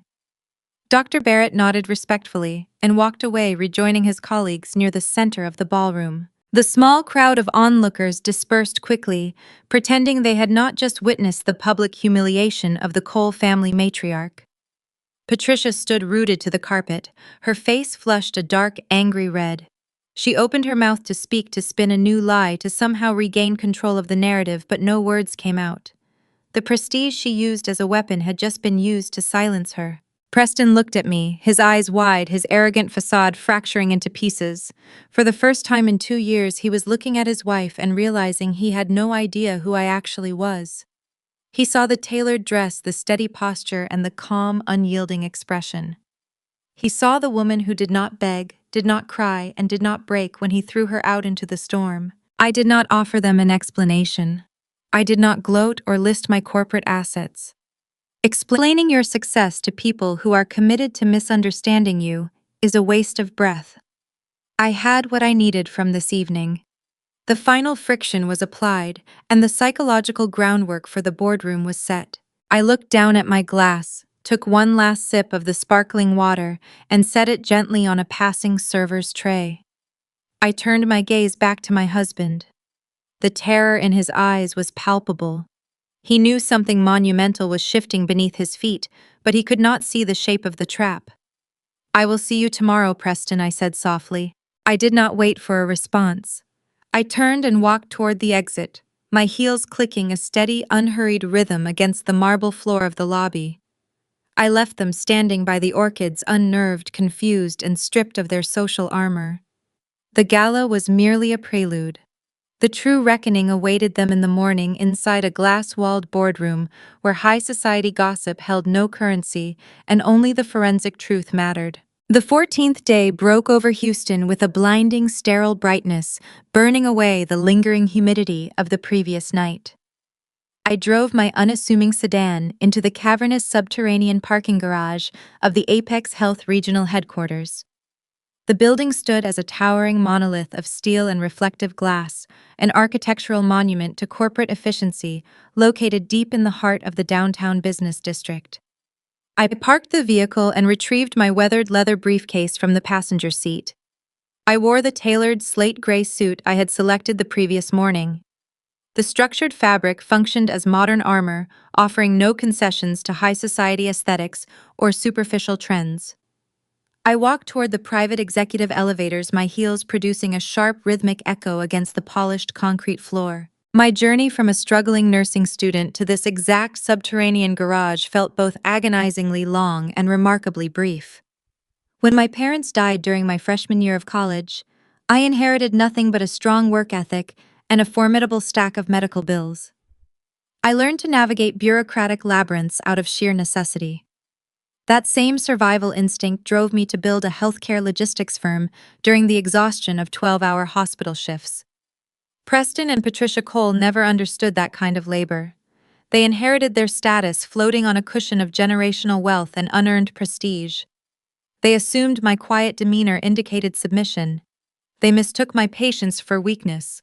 They were about to discover the fatal flaw in their calculus. The elevator doors parted, revealing an interior paneled in brushed aluminum and dark walnut. I swiped my Platinum Access card over the security reader. The digital panel illuminated, granting me entry to the 50th floor. The ascent was silent and swift, an ear-popping climb that left the morning traffic far below. I watched the digital floor numbers tick upward, my pulse, maintaining a steady resting rhythm. I did not feel the erratic spikes of anxiety that typically accompany a high-stakes confrontation. I felt the cool, stabilizing focus of a surgeon preparing to make a precise incision. I had spent 2 weeks documenting their cruelty, their financial sabotage, and their medical perjury.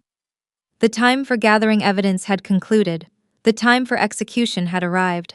The doors opened to a sprawling reception area bathed in natural light.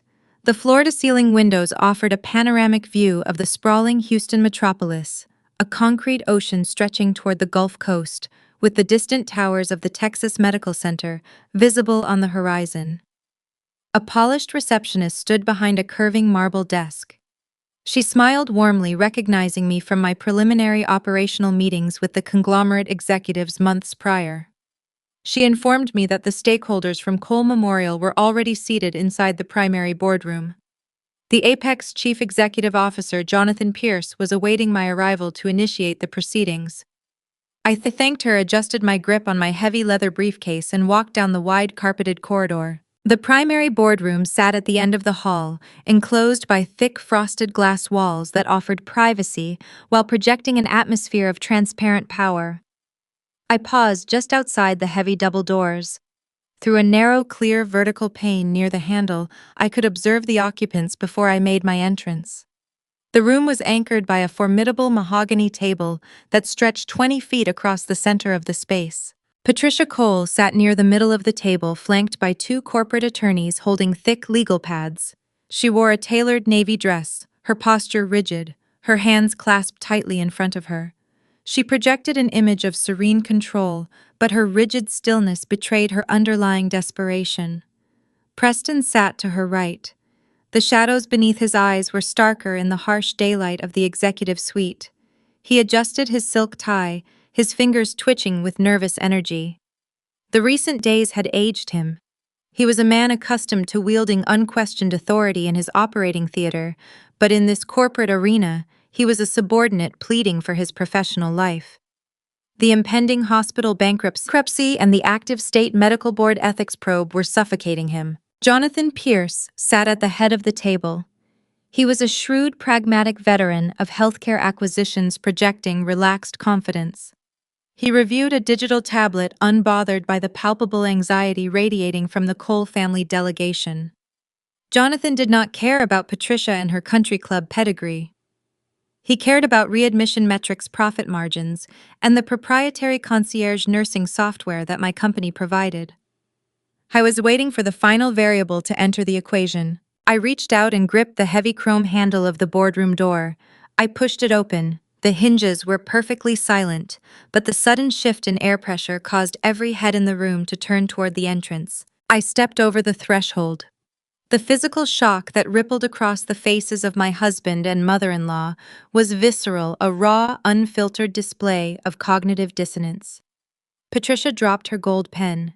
It clattered against the polished mahogany, the sound echoing sharply in the cavernous space. Her eyes widened, her meticulously arranged features contorting into a mask of pure disbelief. Preston pushed his chair back so abruptly that the wooden legs scraped a harsh, jagged note against the carpet. He stood up, his face draining of all color. He pointed a trembling finger in my direction. "What is she doing here?" he demanded, his voice cracking, shedding any semblance of professional decorum. "Astrid, how did you get past the security desk? Are you stalking me? This is a restricted executive floor. You cannot follow me to a private business meeting." Patricia recovered her voice, her tone shrill and frantic. She turned toward Jonathan Pierce, her hands fluttering in a desperate attempt to maintain control of the narrative. "Mr. Pierce, I must apologize for this appalling interruption. This woman is my daughter-in-law. She is currently suffering from a severe psychiatric episode. We are in the middle of a very delicate family court matter regarding her mental instability.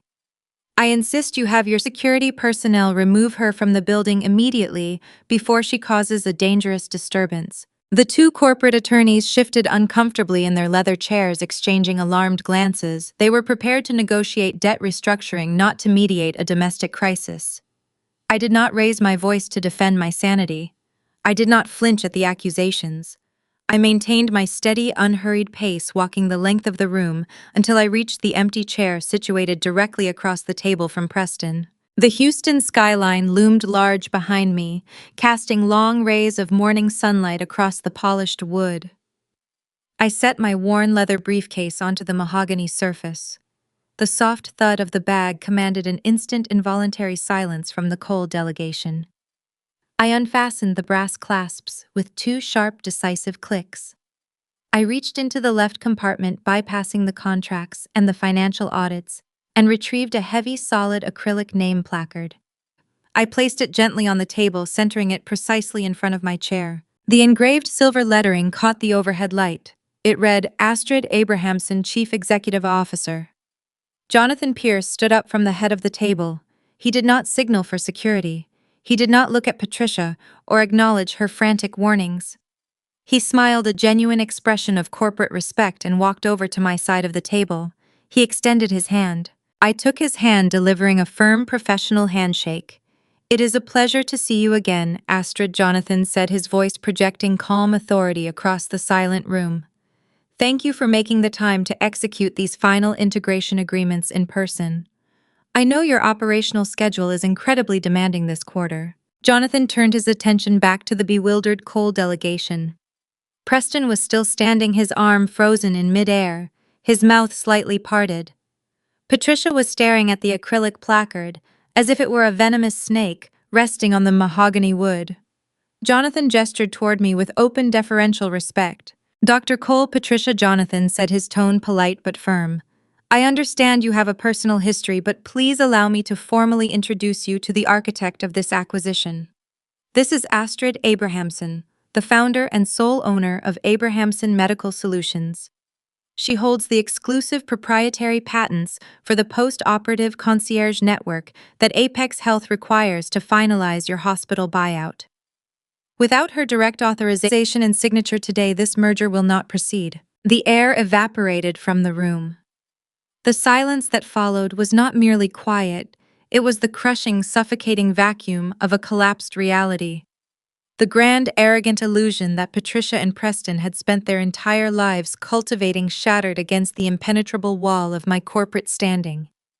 Preston sank slowly back into his chair, his eyes fixed on my face, the realization of his own profound ignorance suffocating him. He had thrown his 8-day-old son into a rainstorm, believing he was discarding a helpless dependent. He now realized he had evicted the only person holding the financial lifeline to his entire ruined legacy. I took my seat at the center of the table, smoothing the fabric of my slate-gray trousers. Jonathan Pierce returned to the head of the mahogany board, his expression shifting from diplomatic warmth to sharp corporate focus. Preston remained frozen in his chair, his breathing shallow and rapid. Patricia stared at me, her jaw clamped tight, her pristine facade cracking under the weight of an unpredictable reality. I did not offer them a vindictive smile. I did not acknowledge our shared domestic history or the torrential rainstorm from 2 weeks prior. I opened the left side of my leather briefcase and withdrew 3 thick bound dossiers. I slid one across the polished wood to Jonathan, kept one for myself, and pushed the third toward the center of the table where the Cole family attorneys sat. Mr. Pierce, I began, keeping my voice even and clinical. Abrahamson Medical Solutions was approached to integrate our post-operative concierge network into the Cole Memorial infrastructure. Before committing our resources and risking our proprietary software, my operations team conducted a preliminary audit of the target hospital. I directed Jonathan to the second tab in the dossier. As you can see, the financial disclosures provided by Cole Memorial during your initial acquisition talks were heavily sanitized. I guided the Apex Chief Executive Officer through the spreadsheets. I highlighted the predatory loans secured against the hospital real estate. I pointed out the inflated revenue projections based on surgical departments that were currently hemorrhaging experienced staff. I did not editorialize. I let the data perform the execution. Patricia opened her mouth to speak, but I preempted her. Turn to page 40, I instructed the room. The nursing turnover rate at Cole Memorial is 42% above the national average. The internal communications we obtained reveal a toxic workplace environment driven by administrative overreach and severe compliance violations regarding patient care ratios. Integrating my logistics network into a failing infrastructure would compromise my clinical outcomes and damage my corporate standing. Patricia could not contain herself. Her hands slapped flat against the mahogany table. "This is a fabrication," she interrupted, her voice shrill and echoing off the frosted glass walls. "Mr. Pierce, She is a disgruntled former family member, trying to ruin a legitimate business transaction out of petty spite. These numbers are lies. I did not raise my voice to shout over her. I simply waited for her frantic echo to fade into the quiet hum of the air conditioning. The financial data was pulled directly from your own internal accounting servers, Patricia, I said smoothly. If you are claiming the numbers are fabricated, you are admitting that your chief financial officer committed federal wire fraud when transmitting them to our vendor portal. The two corporate attorneys representing the Coles shifted uncomfortably in their expensive leather chairs. They pulled the dossier closer to inspect the digital signatures and audit trails. Patricia snapped her mouth shut, her face flushing a deep mottled red. She looked at her lawyers for support, but they kept their eyes glued to the spreadsheets, recognizing the undeniable accuracy of the reporting. The financial instability is only the secondary issue. I continued, turning my attention back to Jonathan Pierce. A logistics network relies on the integrity of the medical providers it services. When my firm partners with a hospital, we require the chief of surgery to maintain a pristine clinical record and operate with unimpeachable ethics. I reached back into my leather briefcase and opened the right compartment. The air in the boardroom grew dense. Preston squeezed his eyes shut, his shoulders slumping forward as if anticipating a physical blow. I pulled out a single thin manila folder. I opened it and slid the documents across the table directly toward the apex executive. On top rested the emergency custody petition accompanied by the psychiatric evaluation printed on Cole Memorial letterhead. Beneath it lay the formal notice of investigation from the Texas Medical Board. That is a psychiatric evaluation signed by Dr. Richard Vance, a senior board member at Cole Memorial. I explained, my tone adopting the precision of a surgical blade. It diagnoses me with severe postpartum psychosis and recommends immediate involuntary commitment. It was submitted to a Harris County family court judge 5 days ago. Preston leaned forward, his hands gripping the edge of the table, his knuckles turning pale white. Astrid, stop, he pleaded, his voice a hoarse, broken whisper. Please do not do this here. I ignored his plea. My eyes remained locked on Jonathan Pierce. The subsequent document I stated is the metadata audit from the hospital electronic medical record servers. It proves that Dr. Vance generated the evaluation from his private residence in Sugar Land without ever performing a patient intake or recording basic vital signs. Dr. Preston Cole, your prospective surgical director, orchestrated the creation of this phantom file to secure leverage in a domestic dispute. Both men submitted a fraudulent medical record across state lines. Jonathan Pierce picked up the notice from the Texas Medical Board. His eyes scanned the dense legal text, his brow furrowing into a deep, unforgiving line. I let the silence stretch, allowing the gravity of the regulatory threat to fill the boardroom. The high society prestige the Cole family had relied upon for decades evaporated, replaced by the cold reality of criminal exposure. As of yesterday morning, I informed the room, the state medical board has launched a severe ethics probe into Dr. Vance and Dr. Cole. Their clinical communication channels are frozen. They are currently under investigation for medical fraud, perjury, and the unauthorized use of institutional resources. Partnering with Cole Memorial does not grant Apex Health a prestigious surgical center. It anchors your conglomerate to an active federal and state criminal investigation. Patricia stood up, her chair scraping loudly against the carpet. She pointed a manicured finger at me, her composure shattered. You set this up. You trapped my son. You orchestrated this entire witch hunt to steal his money. I looked at the woman who had locked me in the rain, who had whispered poison into the ears of her country club friends, who had tried to buy my infant son for the cost of a charity gala table. Patricia. I said, my voice barely above a whisper, yet carrying across the entire expanse of the room. I did not force your son to freeze my grocery money. I did not force your colleague to forge a clinical document. I did not force you to drive to my gate and attempt to purchase my child with a cashier check. You built this trap yourselves. I simply documented your work and handed the receipts to the regulatory agencies. Jonathan Pierce set the papers back onto the mahogany table. He looked at the Cole family attorneys. The lawyers were already closing their legal pads and sliding their gold pens into their breast pockets. Corporate attorneys recognize a terminal liability the moment it is placed in front of them. They were calculating the fastest route to distance their firm from a medical fraud scandal that was bound to make the evening news. Preston buried his face in his hands, the realization of his ruined career crushing the last remnants of his arrogance.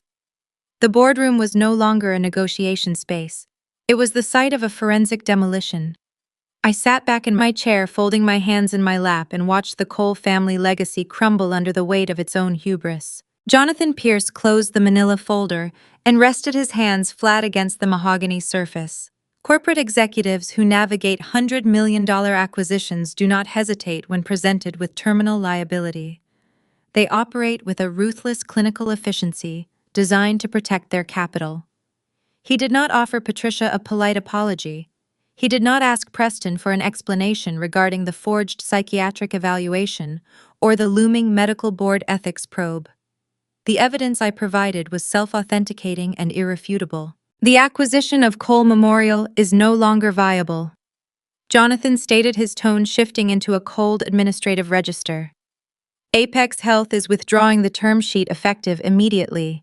We cannot expose our shareholders to an institution operating under active state and federal fraud investigations, nor will we absorb the toxic debt ratios your financial officers attempted to conceal. Patricia opened her mouth, her hands gripping the edge of the table, but no sound materialized. The high society prestige she had weaponized for decades dissolved in an instant, proving entirely useless in a room where only verifiable data mattered.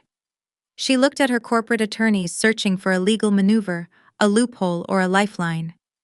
The lawyers simply stood up, retrieved their briefcases, and walked toward the exit without uttering a single word in her defense. They were severing their ties to a sinking ship, leaving the Cole family to drown in the ruins of their own arrogance. Jonathan turned his attention away from the devastated matriarch and focused entirely on me. Miss Abrahamson, he continued, his voice regaining its previous professional warmth.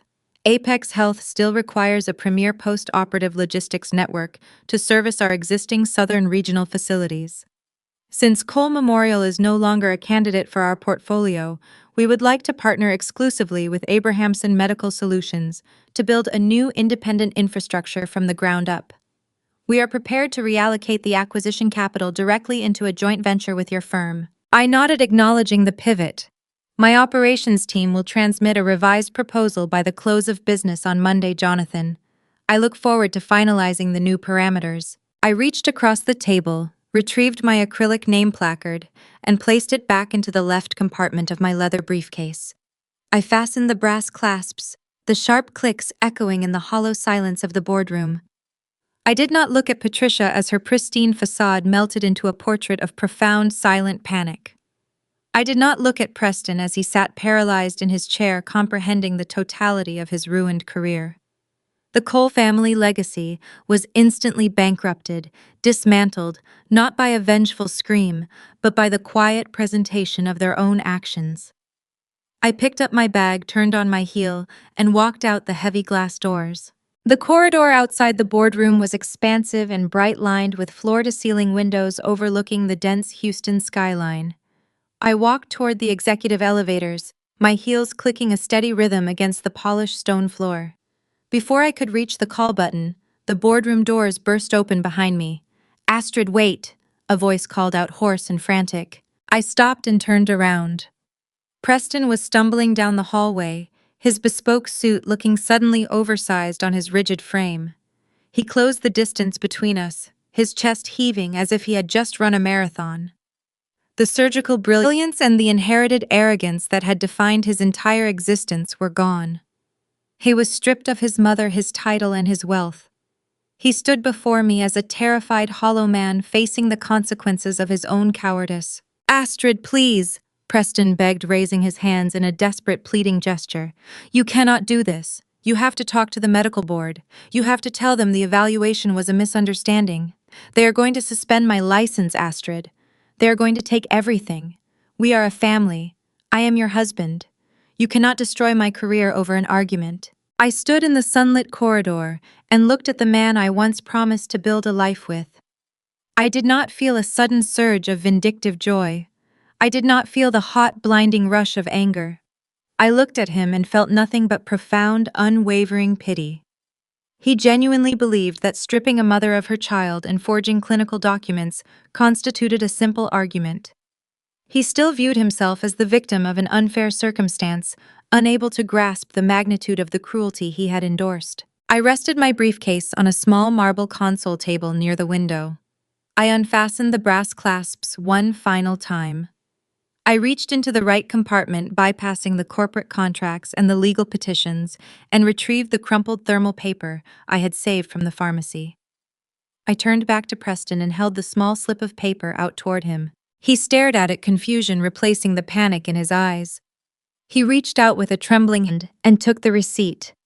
He read the printed text, his brow furrowing as he processed the declined status of the joint credit card and the single item listed on the transaction log. 14 days ago, I said, my voice carrying a quiet, unmistakable finality.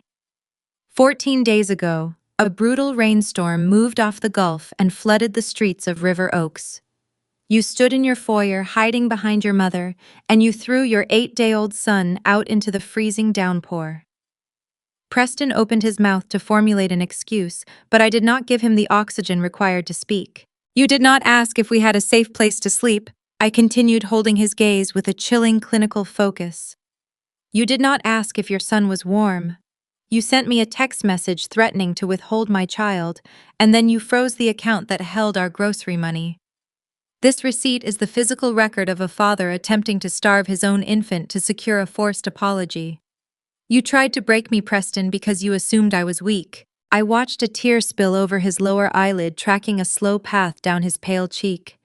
The reality of his actions was finally piercing the armor of his lifelong entitlement. I am not destroying your career, I told him, keeping my tone perfectly level. I did not plant a fabricated document on a hospital server. I did not force you to commit medical fraud. I did not shout, and I did not seek revenge. I simply gathered the truth you created, placed it in a binder, and handed it to the people who asked for it. You built the ruins you are standing in. Astrid, please, he whispered, the paper shaking in his hand. We can fix this. We can go to counseling. I will stand up to my mother. I will do whatever you want. I reached out and pressed the elevator call button. The digital chime echoed softly in the corridor. There is nothing left to fix, I said. You do not get to shatter the foundation of a home and then ask to live in the rubble. There will be no reconciliation.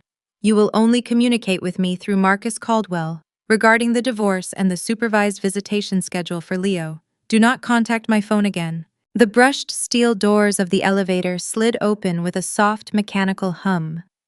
I picked up my leather briefcase, securing the brass clasps. I did not deliver a dramatic final insult. I did not raise my voice or offer a parting threat. I turned my back on the man who had traded his family for his pride. I stepped into the elevator car, squared my shoulders, and stood with perfect posture as the heavy doors closed, sealing Preston Cole outside in the hallway to face the unforgiving reality of his new life. 6 months is a remarkably short period for a legacy to collapse, but gravity does not require much time once the foundational pillars are removed. The sprawling brick campus of Cole Memorial Hospital no longer exists in the capacity it once did. Following the abrupt withdrawal of the Apex Health acquisition, the institution hemorrhaged capital too rapidly to restructure their debts. The board of directors voted to liquidate the assets to satisfy their mounting commercial liabilities. I read the business reports from the comfort of my home office, observing the surgical dismantling of an empire. A real estate holding group purchased the physical acreage to build commercial condominiums.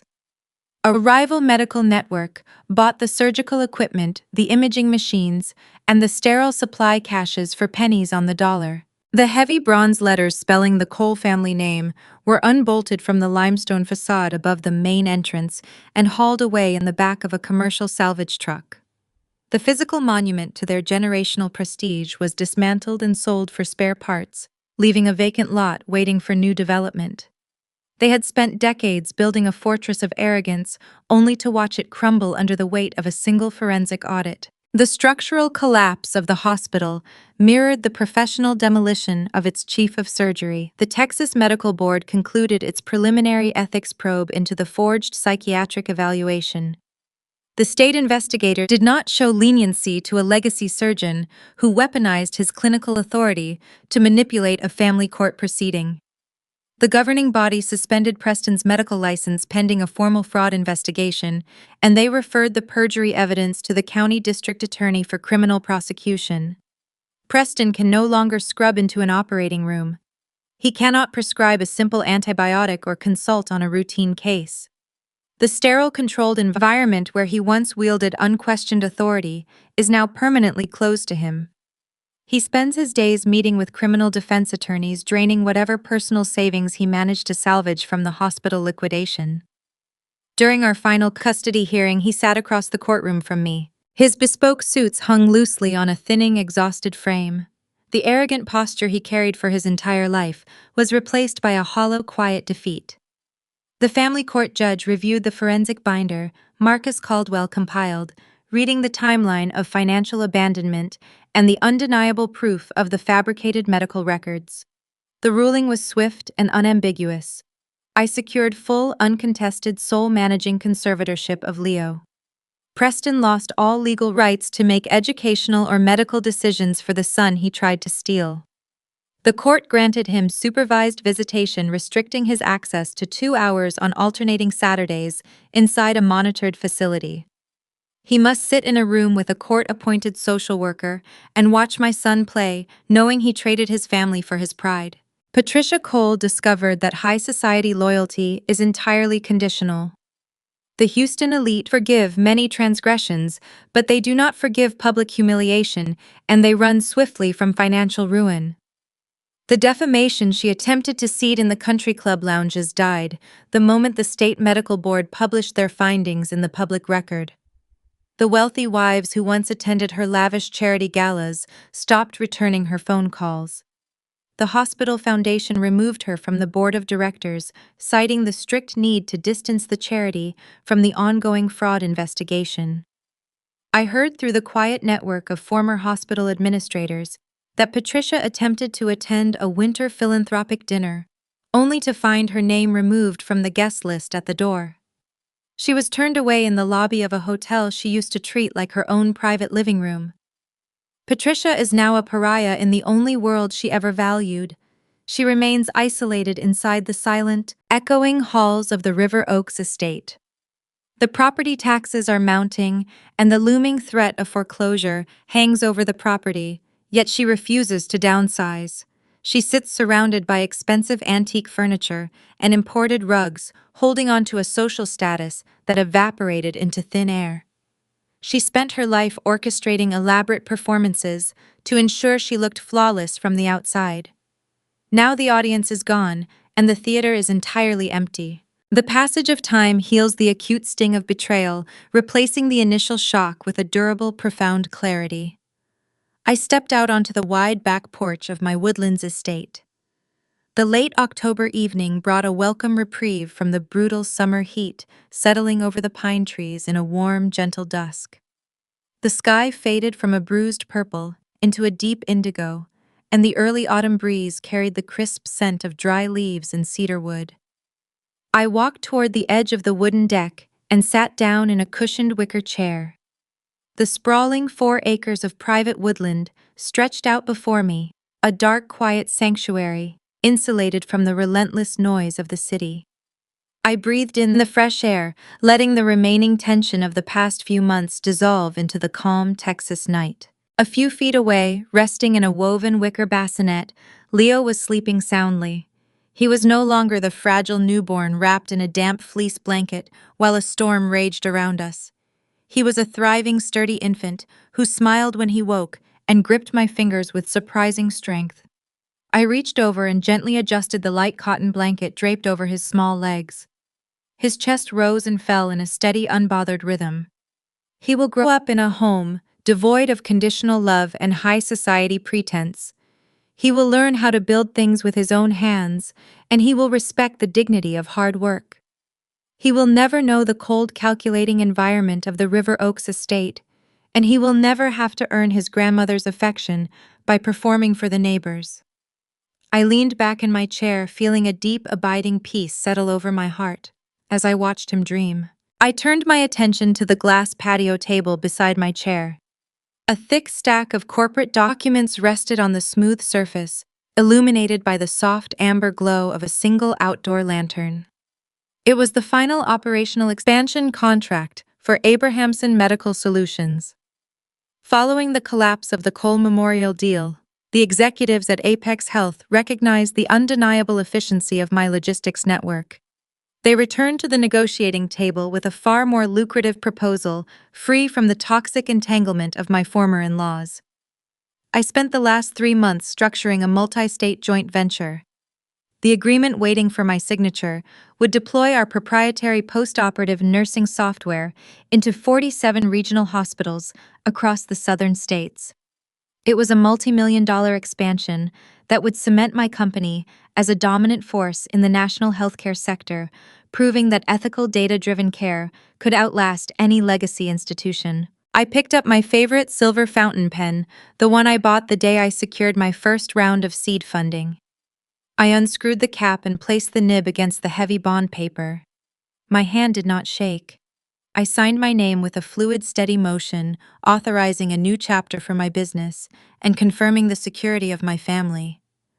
I set the pen down and looked out into the quiet woods.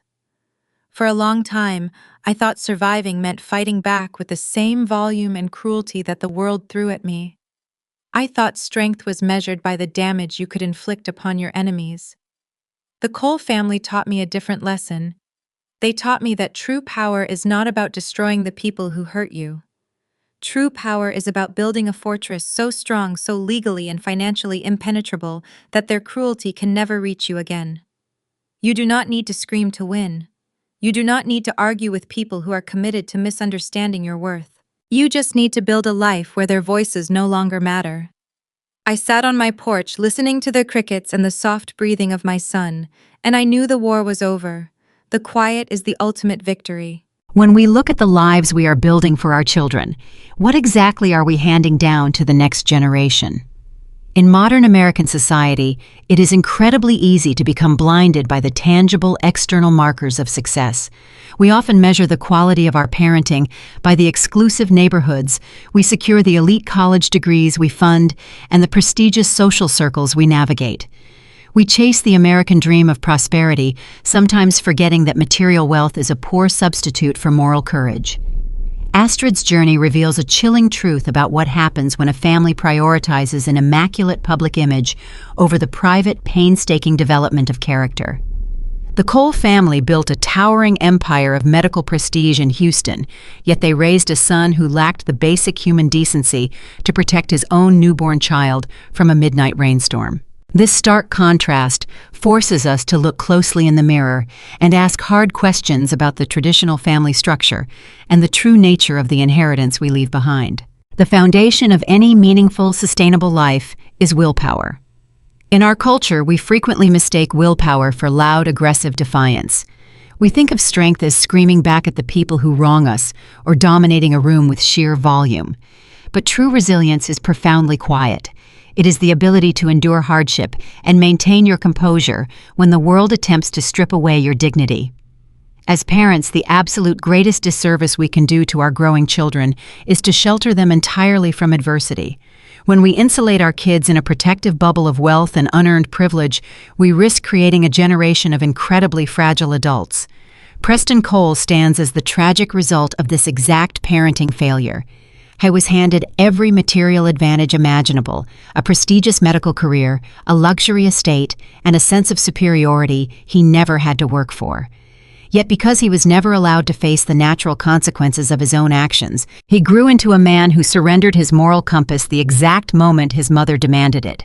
He traded his wife and infant son for the comfort of his unearned inheritance. Astrid represents the necessary vital antidote to this fragility. Her independence was not a weapon she used to intimidate others. It was a shield that protected her peace. She proved that financial and emotional self-reliance is the one asset no one can ever take away from you. If we truly want our children to thrive in an unpredictable world, we must teach them how to stand firmly on their own 2 feet, ensuring they are never forced to compromise their integrity for a roof over their heads. Beyond sheer willpower, we must actively cultivate wisdom.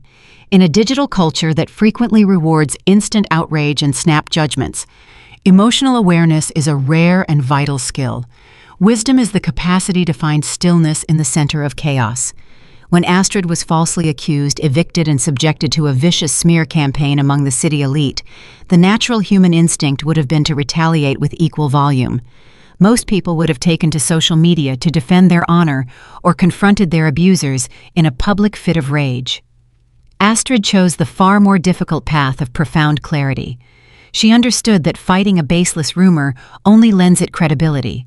Instead of engaging with the arrogance of her husband's family, she quietly observed their behavior, gathered objective evidence, and allowed their own hubris to dictate their inevitable downfall. This is a crucial defining lesson in raising children. We need to teach them how to step back from their immediate volatile emotions, observe the broader picture, and solve complex problems with a sharp, disciplined mind. When a child learns how to process their anger rather than being consumed by it, they become functionally untouchable. They learn that the truth does not require a loud podium. The truth only requires time, patience, and a steady hand. Finally, this narrative forces us to critically redefine our understanding of morality and family responsibility within the traditional American household. For generations, traditional family values have sometimes been twisted to demand blind, unquestioning loyalty. Society often suggests that we must forgive every transgression simply because someone shares our bloodline or our last name. However, true morality requires a delicate balance of deep compassion and unwavering boundaries. Being a good moral person does not mean becoming a passive victim to the cruelty of others. Astrid demonstrated that you can fiercely protect the innocent, in this case, her vulnerable newborn son, without lowering yourself to the toxic level of your abusers. She did not use her immense corporate power to publicly humiliate Preston out of a desire for petty revenge. She simply exposed the verifiable, documented truth and allowed the natural laws of consequence to take their course. As parents navigating a complex world, we must instill this exact sense of fairness and self-respect in our children. We must teach them that setting a firm boundary is the highest form of self-love and self-preservation. Winning a conflict does not mean destroying the people who hurt you. It means building an internal fortress of peace where toxic influences can no longer reach you.